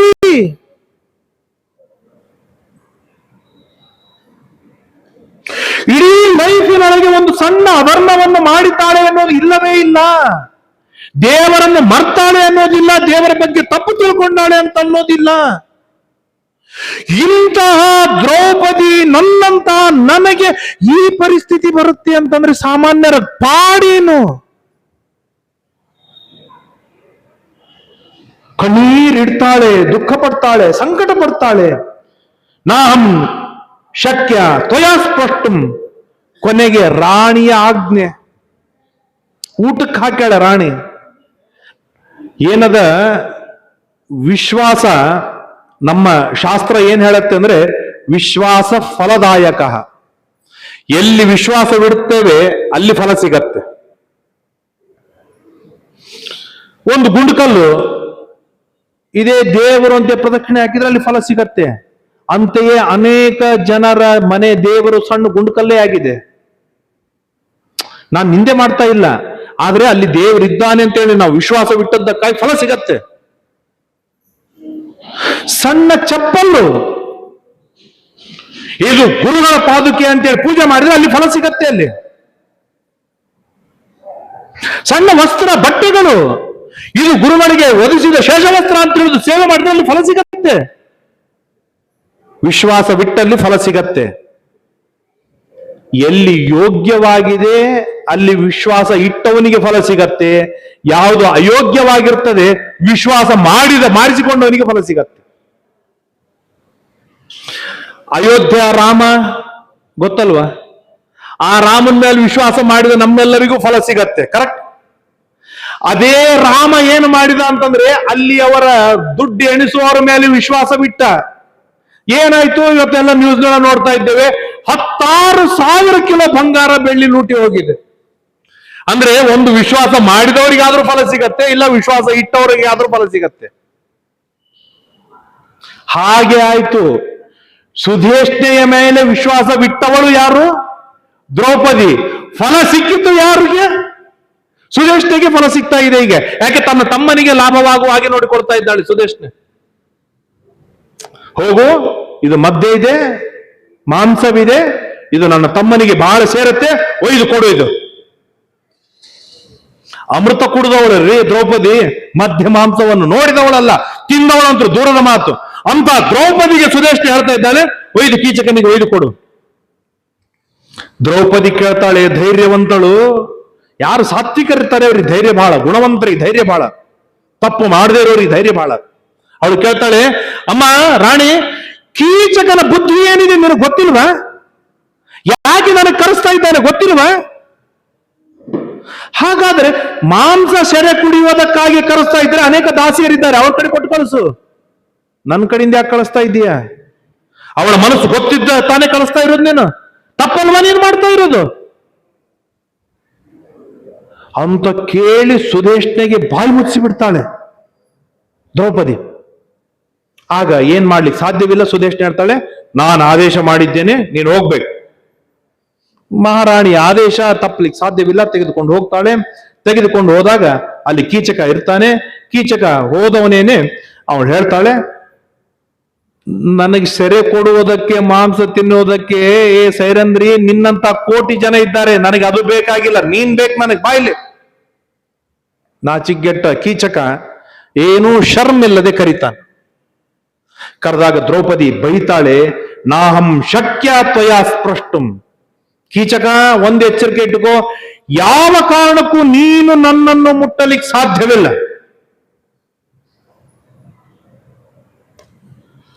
ಅಂತ ಹೇಳಿ ಸಾಕಷ್ಟು ಬೈತಾಳೆ. ಇತ್ಯುಕ್ತ ದಕ್ಷಿಣೆ ಪಾಣು, ಚೆನ್ನಾಗಿ ಬಹಳ ಬೈತಾಳೆ. ಬೈದಾಗ ತಲೆ ಕೆಡತ್ತೆ. ತಲೆ ಕೆಟ್ಟು ಗಟ್ಟಿಯಾಗಿ ಬಲಗೈಯನ್ನು ಹಿಡದೇ ಬಿಡ್ತಾನೆ ಕೀಚಕ. ಯಾವಾಗ ಕೀಚಕ ಬಲಗೈಯನ್ನು ಹಿಡಿದು ಕೂಡಲೇ ಕೊಸೆದುಕೊಂಡು ಹೊರಟ್ಲು ದ್ರೌಪದಿ. ಯಾವಾಗ ದ್ರೌಪದಿ ಹೊರಟಿದ್ದಾಳೆ, ದ್ರೌಪದಿಯಿಂದ ಬೆನ್ನ ಹತ್ತಿದ ಕೀಚಕ ಬೆನ್ನತ್ತೆ. ಕೀಚಕಂದು ಏನಿದ್ರು ವೇಗ. ಆ ದ್ರೌಪದಿ ಕೇಶಪಾಶಗಳು ಮೊಣಕಾಲಿನವರೆಗೆ ಇರ್ತದ್ದು, ಉದ್ದನ ಕೇಶಪಾಶಗಳು ಹಾಕಿ ಕೂದಲಕ್ಕೆ ಕೈ ಹಾಕಿದ. ಮತ್ತೊಮ್ಮೆ ಕೂದಲವನ್ನು ಹಿಡಿತ. ತಪ್ಪಿಸಿಕೊಂಡು ಏನೋ ಮಾಡಿ ಓಡಿ ನೇರವಾಗಿ ರಾಜನ ಅರಮನೆಗೆ ಓಡಿ ಬರ್ತಾಳೆ. ಓಡಿ ಬಂದು ಗಟ್ಟಿಯಾಗಿ ಬೀಳ್ತಾಳೆ. ಸಪಪ ತಪ. ಆಗ ಏನಾಗುತ್ತೆ ಅಂತಂದ್ರೆ, ಮಧ್ಯದೊಳಗೆ ಓಡಿ ಬರ್ತಾ ಇರುವಾಗ ಮೇಲೆ ಸೂರ್ಯ ವಿಚಾರವನ್ನು ಮಾಡ್ತಾನೆ. ನಿತ್ಯದೊಳಗೂ ನನ್ನ ಅಂತರ್ಯಾಮಿಯಾದ ನಾರಾಯಣನನ್ನು ಆರಾಧನೆ ಮಾಡುವವಳು. ಯಾಕೆ ಈ ಮಾತು ಬಹಳ ಸ್ಪೆಷಲ್ ಆಗಿ ಹೇಳ್ತೇನೆ ಅಂತಂದ್ರೆ, ದೇವತೆಗಳ ಆರಾಧನೆಯನ್ನು ಪ್ರತಿನಿತ್ಯ ನಾವು ಮಾಡ್ತಾ ಇರಬೇಕು. ದ್ರೌಪದಿಗೆ ಈ ತರಹದ ಆಪತ್ತು ಬಂದಿದೆ ಅಂತಂದ್ರೆ ನಮಗೆಂದು ಆಪತ್ತು ಬರುತ್ತೋ ಗೊತ್ತಿಲ್ಲ. ಆಪತ್ತು ಬಂದಾಗ ನಮ್ಮನ್ನು ರಕ್ಷಣೆಯನ್ನು ಮಾಡುವುದಕ್ಕೆ ಇರುವುದು ಒಂದೇ ಒಂದು, ಅದು ದೇವರು ಮಾತ್ರ. ಪುರಂದರದಾಸರು ಹೇಳಿಲ್ವಾ, ಆಪತ್ತಿಗೊದಗುವುದು ಈ ಮುದ್ದು ಅರಗಿಣಿಯು. ಮತ್ತು ಆ ಅರಗಿಣಿಯನ್ನು ನಾವು ವಶದಲ್ಲಿ ಇಟ್ಟುಕೊಳ್ಳದೇ ಇದ್ದರೆ ನಮ್ಮ ಆಪತ್ತಿಗೆ ಒದಗುವುದಿಲ್ಲ. ಹಾಗೆ ಆ ದೇವರನ್ನು, ಸೂರ್ಯಾಂತರ್ಯಾಮಿಯಾದ ನಾರಾಯಣನನ್ನು ಚೆನ್ನಾಗಿ ಆರಾಧನೆಯನ್ನು ಮಾಡಿ, ಸೇವೆಯನ್ನು ಮಾಡಿ, ಉಪಾಸನೆಯನ್ನು ಮಾಡಿದ್ದಕ್ಕಾಗಿ ಆ ಸೂರ್ಯ ಒಬ್ಬ ರಾಕ್ಷಸನಿಗೆ ಪ್ರೇರಣೆಯನ್ನು ಮಾಡಿಕೊಳ್ಳುತ್ತಾನೆ, ಕೀಚಕನನ್ನು ಬೀಳಿಸಂತೇಳಿ.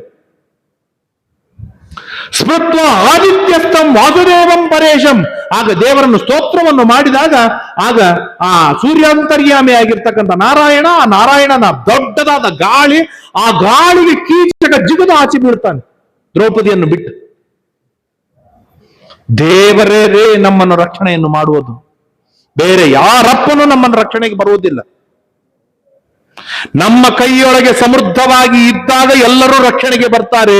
ನಮಗೆ ಆಪತ್ತು ಬಂದಾಗ ನಮ್ಮ ರಕ್ಷಣೆಗೆ ಇರುವವನು ದೇವರು ಮಾತ್ರ. ಆಗ ದ್ರೌಪದಿ ಅಪ್ಪಯ್ಯ ಬಚಾವಾದೆ ಅಂತೇಳಿ ಅಲ್ಲಿಂದ ಎದ್ದು ಓಡಿ ಬರ್ತಾಳೆ.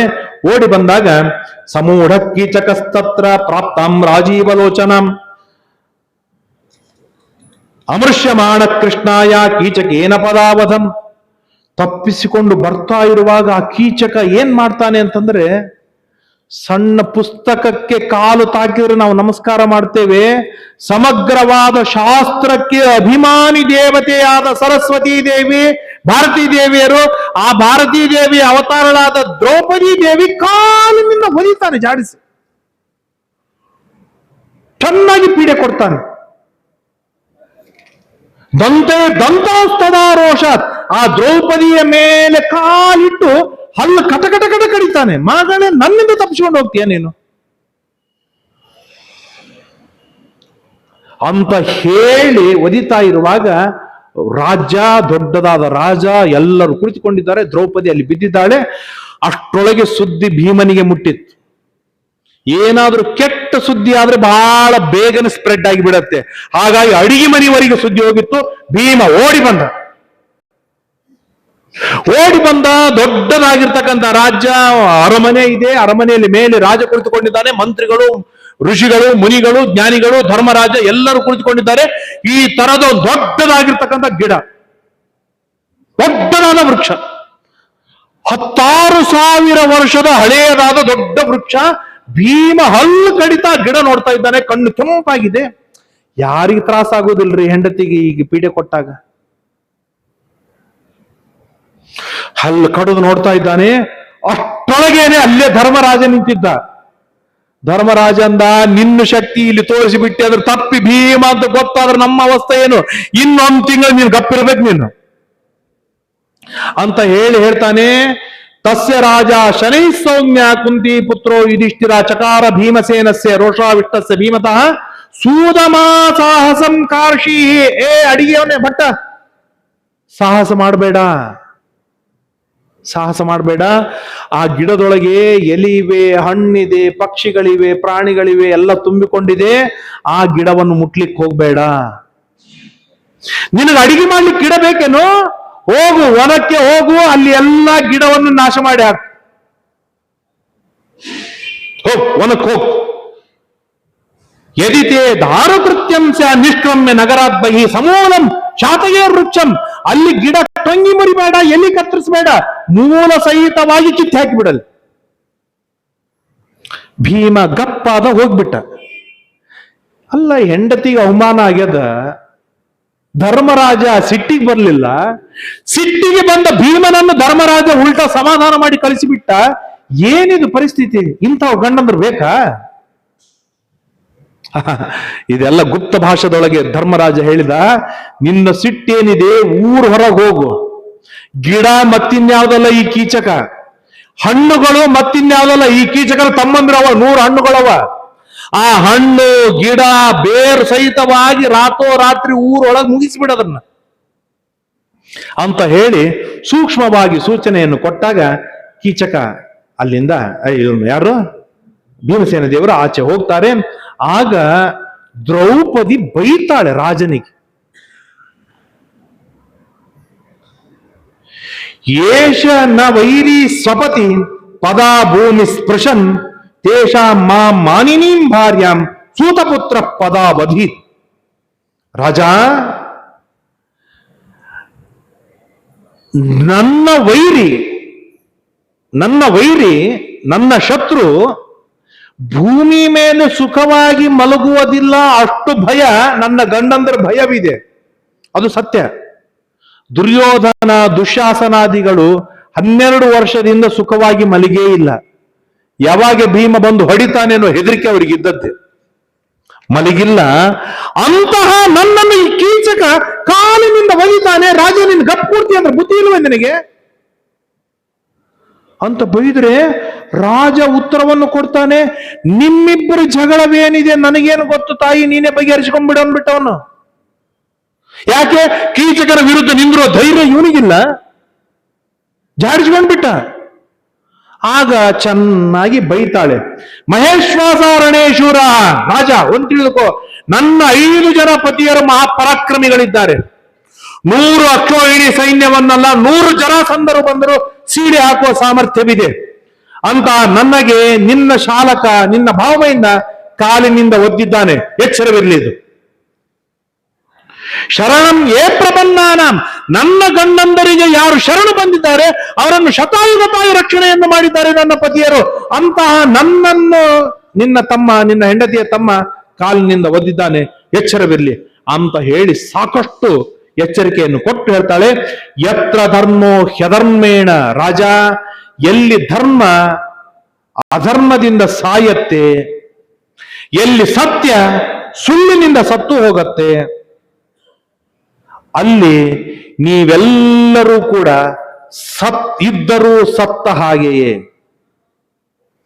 ಹಿರಿಯರನ್ನು ನೋಡಿ ಹೇಳ್ತಾಳೆ, ಮಂತ್ರಿ, ಮಹಾಮಂತ್ರಿ, ಋಷಿ, ಮುನಿಗಳು, ರಾಜ ಪುರೋಹಿತರು, ರಾಜಜ್ಞಾನಿಗಳು, ರಾಜ, ಧರ್ಮರಾಜ, ಇವ್ರನ್ನೆಲ್ಲರನ್ನು ದ್ರೌಪದಿ ಕಣ್ಣು ಮಾಡಿ ಕೈ ಮಾಡಿ ತೋರಿಸಿ ಹೇಳ್ತಾಳೆ, ನಿಮ್ಮ ಸನ್ನಿಧಾನದೊಳಗೆ ಅಧರ್ಮ ಧರ್ಮವನ್ನು ಕೊಂದು ಹಾಕಿತು ಅಂತಾದರೆ, ಸುಳ್ಳು ಸತ್ಯವನ್ನು ಕೊಂದು ಹಾಕಿತ್ತು ಅಂತಾದರೆ, ನೀವು ಬದುಕಿದರೂ ಸತ್ತ ಹೆಣ ಇದ್ದ ಹಾಗೆ. ಈ ಎಚ್ಚರಿಕೆ ನೇರವಾಗಿ ನಮಗೆ ಕೊಡುತ್ತೆ ಮಹಾಭಾರತ. ನಾನು ನನ್ನ ಮನೆಗೆ ಯಜಮಾನ, ನನ್ನ ಮನೆಗೆ ನಾನು ಯಜಮಾನ. ನಾನು ಯಜಮಾನನಾಗಿ ಇರುವಾಗ ನನ್ನ ಕಣ್ಣು ಎದುರಿಗೇನೆ ಧರ್ಮ ಸತ್ತು ಹೋಯ್ತು, ಸತ್ಯ ಸತ್ತು ಹೋಯ್ತು ಅಂತಾದ್ರೆ ನಾವು ಜೀವಚ್ಛವ. ಯಾಕೆ ಹಿರಿಯ ಯಾಕೆ ಸತ್ಯವನ್ನು ನಡೆಸುವುದಕ್ಕಾಗಿ ಹಿರಿಯ ಯಾಕೆ ಧರ್ಮವನ್ನು ನಡೆಸುವುದಕ್ಕಾಗಿ ಹಿರಿಯ ನಾನು. ಇದು ಸುಧೆ, ಈ ಸೈರಂಧ್ರಿ ದ್ರೌಪದಿ ನೇರವಾಗಿ ರಾಜನಿಗೆ ಎಚ್ಚರಿಕೆಯನ್ನು ಕೊಡ್ತಾಳೆ. ಅವಳು ಚೆನ್ನಾಗಿ ಬೈತಾಳೆ, ಅದ್ದೈವತಂ ನಿಹನಿಶ್ಚಂತೆ. ಒಂದು ಎಚ್ಚರದಲ್ಲಿ ಇಟ್ಟುಕೋ ರಾಜ, ನನಗೆ ಕಾಲಿನಿಂದ ಒದ್ದದ್ದಕ್ಕಾಗಿ ನಿನ್ನ ಶಾಲಕ ಇವತ್ತೇ ಸಾಯ್ಬೋದು, ನಾಳೆ ಸಾಯುವುದು ನಿಶ್ಚಿತ. ಏಕಸ್ತು ಕುರುತೇ ಪಾಪಂ ಕಾಲಪಾಶ ವಶಂಗತಃ ನೀಚೇನ ಆತ್ಮಾಪರಾಧೇನ ಕುಲಂ ತೇನ ವಿನಶ್ಯತಿ. ಕುಲದೊಳಗೆ ತನ್ನ ಅಪರಾಧದಿಂದ ಒಬ್ಬ ಪಾಪ ಮಾಡ್ತಾನೆ, ಅದರಿಂದ ಸಮಗ್ರವಾದ ಕುಲಕ್ಕೆ ಅಪಕೀರ್ತಿ ಬರುತ್ತೆ. ಸಮಗ್ರವಾದ ಕುಲ ಆತ್ಮಹತ್ಯೆ ಮಾಡಿಕೊಂಡು ಸಾಯಬೇಕಾದೀತು. ಎದುರಿಗೆ ಯುದ್ಧಕ್ಕೆ ನಿಂತರೆ ನನ್ನ ಪತಿಯರು ನಿಮ್ಮನ್ನೆಲ್ಲ ಚಂಡಾಡಿ ಬಿಡ್ತಾನೆ. ಇದರೊಳಗೆ ಯಾವ ವಿಚಾರವಿಲ್ಲ ಅಂತ ಇಷ್ಟು ಹೇಳಿ ಸಿಟ್ಟಾಗಿ ಹೇಳ್ತಾ ಇರುವಾಗ ಅಲ್ಲೇ ಪಕ್ಕದಲ್ಲಿರುವ ಧರ್ಮರಾಜ ಹೇಳ್ತಾನೆ, ಸೈರಂಧ್ರಿ, ರಾಜರ ಮುಂದೆ ಹೆಚ್ಚು ಮಾತಾಡಬಾರದು, ಶಾಪ ಕೊಡಬೇಡ, ಬಹಳ ಕ್ಷಮ ಮಾಡಿಕೋ. ಕ್ಷಮಾ ತಪಸ್ಸು ಅನ್ನೋದು ಗೊತ್ತಿಲ್ವೇ ನಿನಗೆ? ಕ್ಷಮಾ ಧರ್ಮ ಅನ್ನೋದು ಗೊತ್ತಿಲ್ವೇ ನಿನಗೆ? ಇಷ್ಟೆಲ್ಲ ಹೇಳ್ತಾ ಇದೀಯಾ, ಕ್ಷಮ ಮಾಡಿಕೋ, ಶಾಂತಳಾಗು ಅಂತ ಹೇಳಿದಾಗ ದ್ರೌಪದಿಯು ಶಾಂತಳಾಗಿ ಬಿಡ್ತಾಳೆ. ಆಗ ನಮ್ಗೆ ಶ್ರೀಮದಾಚಾರ್ಯರು ಕೇಳ್ತಾರೆ, ದ್ರೌಪದಿ ಸಿಟ್ಟಿನಿಂದ ಹಾಳಾಕೊಂಡು ಹೋಗಿರ್ಲಿ ಅಂತಂದ್ರೆ ಅಲ್ಲಿಂದಲೇ ಸುಟ್ಟು ಬೂದಿಯಾಗಿ ಬೀಳ್ತಿದ್ರು. ವಿರಾಟ್ ರಾಜನಿಂದ ಹಿಡ್ಕೊಂಡು ಕೀಚಕನವರಿಗೆ ಎಲ್ಲರೂ ಯಾಕೆ ಶಾಪ ಕೊಡ್ಲಿಲ್ಲ? ಸಾಹಿ ಭೀಮ ಮನೋವೇದ. ಧರ್ಮರಾಜ ಭೀಮನಿಗೆ ಹೇಳಿದ, ಇಲ್ಲಿ ಬೇಡ, ನೀನು ಕಾಡಿನೊಳಗೆ ನೋಡಿಕೋ ಅಂತೇಳಿ. ಯಾವಾಗ ಭೀಮ ಶಾಂತನಾಗಿ ಹೋದ ಮೇಲೆ ಭೀಮನ ಮನಸ್ಸನ್ನು ತಿಳಿದುಕೊಂಡ ಭೀಮನ ಮಡದಿಯಾದ ನಾನು ಭೀಮನ ಹಾಗೆ ಕ್ಷಮ ಮಾಡೋದು ನನಗೆ ಧರ್ಮವಾಗಿದೆ. ಮುಂದಿನ ಭೀಮಸೇನ ನೋಡಿಕೊಳ್ತಾನೆ. ನಾನೇ ಗಡಿಬಿಡಿ ಮಾಡಲಿ ಅಂತ ಹೇಳಿ ದ್ರೌಪದಿ ಶಾಂತಳಾಗಿ ಸುಧೇಷ್ಣೆಯ ಮನೆಗೆ ಹೋಗಿಬಿಡ್ತಾಳೆ. ಎಷ್ಟು ದೊಡ್ಡ ಮಂದಿ ಚಾಲಾಕರಿರ್ತಾರೆ ಅಂತಂದ್ರೆ ಆ ಚಾಲಾಕ ತಿಳಿದುಕೊಳ್ಳುವ ಕೌಶಲ ನಮ್ಗೆ ಇರಬೇಕು ಅಷ್ಟೇ. ಯಾರೇ ಶ್ರೀಮಂತರು ಭಾರಿ ಪ್ರಚಂಡ ಬುದ್ಧಿ ಓಡಿಸ್ತಿರ್ತಾರೆ. ಇಷ್ಟೆಲ್ಲ ಗದ್ದಲವಾಗಿದೆ. ಕೀಚಕನ ಹತ್ರ ಕಳಿಸಿದ್ದು ಯಾರು? ಸುಧೇಷ್ಣೆ. ಕೀಚಕನಿಂದ ಓಡಿ ಬಂದಿದ್ದು ನೋಡಿದ್ದಾಳೆ. ಗದ್ದಲವಾಗಿದೆ, ಕೀಚಕನಿಗೆ ಅವಮಾನವಾಗಿದೆ, ದುಃಖವಾಗಿದೆ, ಸಂಕಟವಾಗಿದೆ, ರಾಜ್ಯದೊಳಗೆ ದ್ರೌಪದಿ ಆಕ್ರೋಶ ಮಾಡಿಕೊಂಡಿದ್ದಾಳೆ. ಇಷ್ಟೆಲ್ಲ ಘಟನೆ ಸುಧೇಷ್ಣೆ ಗೊತ್ತಿರೋದಿಲ್ವಾ? ಸುಧೇಷ್ಣೆ ಕೇಳ್ತಾಳೆ, ಯಾಕಿದ್ರು ಸೈರಂದ್ರಿ, ಯಾಕೆ ಕಣ್ಣೀರು ಇಡ್ತಾ ಇದೀಯಾ? ಯಾಕೆ ಮುಖ ಕೆಂಪಾಗಿದೆಯಲ್ಲ ನಿಂದು? ಕಣ್ಣಾಕೆ ಕೆಂಪಾಗಿದೆ, ಯಾಕೆ, ಏನಾಯ್ತು? ಹಿಂಗ್ ಕೇಳಿದ್ರೆ ಏನಾಗ್ಬೇಕು ಹೇಳ್ರಿ ಎದುರಿಗಿದ್ದವನು ಮನುಷ್ಯ. ದ್ರೌಪದಿ ಹೇಳ್ತಾಳೆ, ಸುಧೇಷ್ಣೆ ಏನಾಗಿದೆ ನಿನಗೆ ಗೊತ್ತಿಲ್ವಾ? ನಿನ್ನ ಕೀಚಕನ ಹತ್ರ ಕಳಿಸಿದ್ದು ಯಾರು? ಕೀಚಕನ ಮನಸ್ಸು ಏನು? ಕೀಚಕನ ಉದ್ದೇಶವೇನು? ಕೀಚಕ ಪೀಡೆ ಕೊಡ್ತಾನೆ, ಇದ್ಯಾವುದು ನಿನಗೆ ಗೊತ್ತಿಲ್ವಾ? ಗೊತ್ತಿಲ್ಲದೆ ನನಗೆ ಕಳಿಸಿದೆ.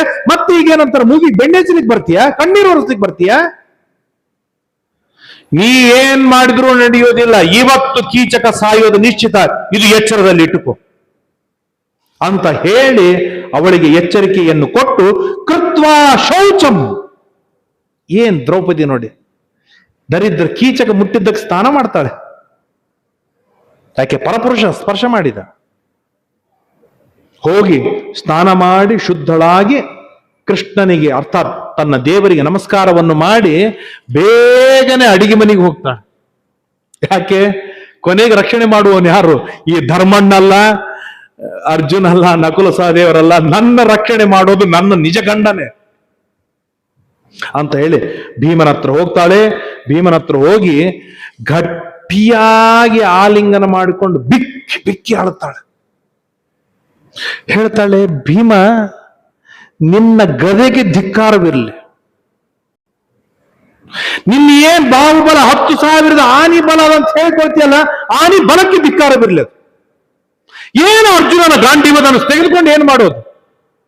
ಇಡೀ 3 ಲೋಕಗಳನ್ನು ಗೆದ್ದ, ಇಡೀ 3 ಲೋಕಗಳನ್ನು ಚಂಡಾಡಿದ, ಆ ರಾಕ್ಷಸರನ್ನು ಸೋಲಿಸಿದ, ಆ ದೈತ್ಯರನ್ನು ಸಂಹಾರವನ್ನು ಮಾಡಿದ, ತಗೊಂಡೇನು ಮಾಡೋದಿದೆ? ಹೆಂಡತಿಗೆ ಇಷ್ಟು ಕಷ್ಟವಾದಾಗ ಒಬ್ಬರು ಬಂದು ನಿಲ್ಲುವುದಿಲ್ಲ ಅಂತಂದ್ಮೇಲೆ ನಿಮ್ಗೆ ಏನ್, ನೀವು 5 ಜನ ಪತಿಯಂದರಿದ್ದೀರಿ. ನೀವು ಬೈತಾಳೆ ಬೈತಾಳೆ ಬೈತಾಳೆ. ಮತ್ ಗಂಡಂದ್ರಿ ಬೈಯೋ ಹಕ್ಕೆ ಯಾರಿಗದ? ಆದರೆ ಒಂದು ಲಿಮಿಟ್ ಇದೆ. ಯಾಕೆ? ಅವಳು ದ್ರೌಪದಿ ಧರ್ಮವನ್ನು ತಿಳಿದವಳು. ಆ ಬೈಯೋದನ್ನು ತಿಂಗಳ 2 ತಿಂಗಳ 6 ತಿಂಗಳ ವರ್ಷದವರೆಗೆ ಒಯ್ಲಿಲ್ಲ. ಒಂದು 10 ನಿಮಿಷ ಬೈದ್ಲು, 5 ನಿಮಿಷ ಬೈದ್ಲು. ಭೀಮ ಹೇಳ್ತಾನೆ, ಅಲ್ಲೇ ನನ್ನ ಬಗ್ಗೆ ಇಷ್ಟೇ ಗೊತ್ತಾ ನಿನಗೆ? ನನ್ನ ಬಗ್ಗೆ ಇಷ್ಟೇ ಗೊತ್ತಾ? ನಾನು ಅಲ್ಲೇ ಗಿಡವನ್ನು ನೋಡಿ ಗಿಡ ಕಿತ್ತಿ ಹಾಕಿ ನಾನು ಕೀಚಕರನ್ನು ಸೌದಾಗ್ತಿದ್ದೆ. ನಿನ್ ದೊಡ್ಡ ಗಂಡ ಇದ್ದಾನಲ್ಲ ಧರ್ಮರಾಜ, ಅವನ್ ಬ್ಯಾಡ ಅಂತ ಹೇಳಿದ. ಅಣ್ಣನ ಮಾತು ಕೇಳಬೇಕಲ್ಲ ನಾನು. ನಿನ್ನ ಅಣ್ಣನ ಮಾತು ಕೇಳಬೇಕು, ನಿನ್ನ ಮಾತು ಕೇಳಬೇಕು, ನಿನ್ನ ತಮ್ಮಂದ್ರ ಮಾತು ಕೇಳಬೇಕನ್ನೋ ಧರ್ಮಕ್ಕೆ ಜೋತು ಬಿದ್ದು ಕಷ್ಟ ಯಾರಿಗಾಗಿದೆ? ಅವಮಾನ ಯಾರಿಗಾಯ್ತು? ತ್ರಾಸ ಯಾರಿಗಾಯ್ತು?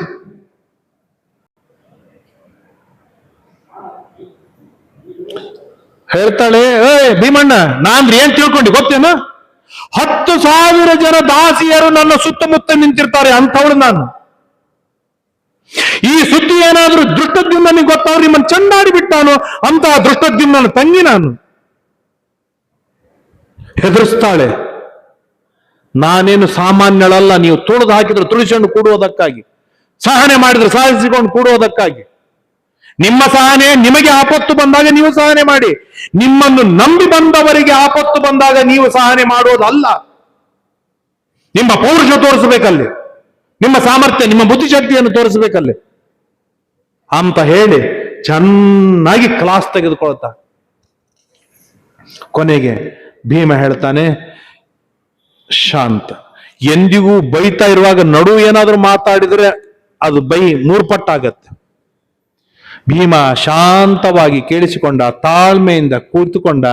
ಅವರು ಶಾಂತವಾದ್ಮೇಲೆ ಹೇಳಿದ, ಇವತ್ತು ರಾತ್ರಿ ಕೀಚಕನ ಮುಹೂರ್ತ ಫಿಕ್ಸ್ ಮಾಡಿದ್ದೇನೆ, ಧರ್ಮರಾಜನ ಅನುಮತಿನೂ ಇದೆ, ಕೀಚಕ ಇವತ್ತು ಸಾಯ್ತಾನೆ, ಏನು ವಿಚಾರ ಮಾಡಬೇಡ ಅಂತ ಹೇಳಿದಾಗ ಆಗ ಕೊನೆಗೆ ದ್ರೌಪದಿ ಶಾಂತಳಾಗ್ತಾಳೆ.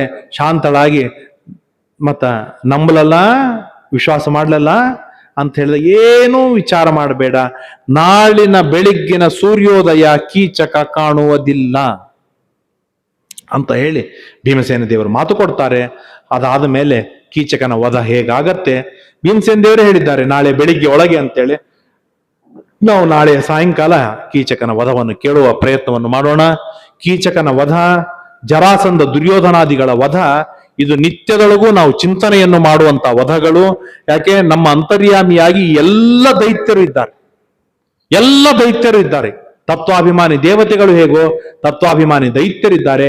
ಆ ದೈತ್ಯರನ್ನು ಭೀಮಸೇನ ದೇವರು ಚಂಡಾಡಿದ್ದಾರೆ ಅನ್ನೋ ಚಿಂತನೆಯಿಂದಲೇನೆ ನಮ್ಮ ಮನಸ್ಸಿನಲ್ಲಿರುವ ದೈತ್ಯರು ದೂರ ಆಗ್ಲಿಕ್ಕೆ ಸಾಧ್ಯವಿದೆ. ಅಂತ ಬಲಾಢ್ಯನಾದ ದುಷ್ಟತಮನಾಗಿರ್ತಕ್ಕಂತಹ ಕೀಚಕನ ವಧ ನಾಳೆಯ ದಿನವಾಗತ್ತೆ. ವಿಶೇಷವಾಗಿ ಕೇಳೋಣ. ಆ ಕೀಚಕನ ವಧ ಕೇಳುವುದರಿಂದಲೇನೆ ರಾಶಿ ರಾಶಿ ಪುಣ್ಯ ಬರುತ್ತೆ. ಆ ಪುಣ್ಯದ ಬಲದಿಂದ ನಮ್ಮ ನಾಡಿನಲ್ಲಿ, ನಮ್ಮ ಊರಿನಲ್ಲಿ, ನಮ್ಮ ರಾಷ್ಟ್ರದೊಳಗೆ ವೈಭವದಿಂದ ಸುವೃಷ್ಟಿಯಾಗಲಿ, ಸುಧಾನ್ಯ ಬೆಳೆಯಲಿ, ನಮ್ಮ ಮನೆಯೊಳಗೆ, ನಮ್ಮ ಮನಸ್ಸಿನೊಳಗೆ ಧರ್ಮ ಜಾಗೃತ ಆಗುವಂತಾಗಲಿ ಎಂಬುದಾಗಿ ಪ್ರಾರ್ಥನೆಯನ್ನು ಮಾಡ್ತಾ ಇವತ್ತಿನ 4 ಮಾತುಗಳನ್ನು ಮುಕ್ತಾಯ ಮಾಡ್ತೇನೆ. ಹರಯೇ ನಮಃ. ಶ್ರೀಕೃಷ್ಣಾರ್ಪಣಮಸ್ತು. ಯಸ್ ಸರ್ವಗುಣ ಸಂಪೂರ್ಣ ಸರ್ವದೋಷ ವಿವರ್ಜಿತ ಪ್ರಿಯತಾಂ ಪ್ರೀತಯೇವಾಲಂ ವಿಷ್ಣುರ್ಮೇ ಪರಮಸ್ಸರತ ವೆಂಕಟೇಶೋ ವಾಸುದೇವ ಪ್ರದ್ಯುಮ್ನೋ ಮಿತವಿಕ್ರಮ ಸಂಕರ್ಷಣೋ ನಿರುದ್ಧಶ್ಚ ಶೇಷಾದ್ರಿಪತಿರೇವ ಚ ಜನಾರ್ದನಃ ಪದ್ಮನಾಭೋ ವೆಂಕಟಾಚಲವಾಸನಃ ಜಗನ್ನಾಥೋ ಮಾಧವೋ ಭಕ್ತವತ್ಸಲಃ ಗೋವಿಂದೋ ಗೋಪತಿ ಕೃಷ್ಣ ಕೇಶವೋ ಗರುಡಧ್ವಜಃ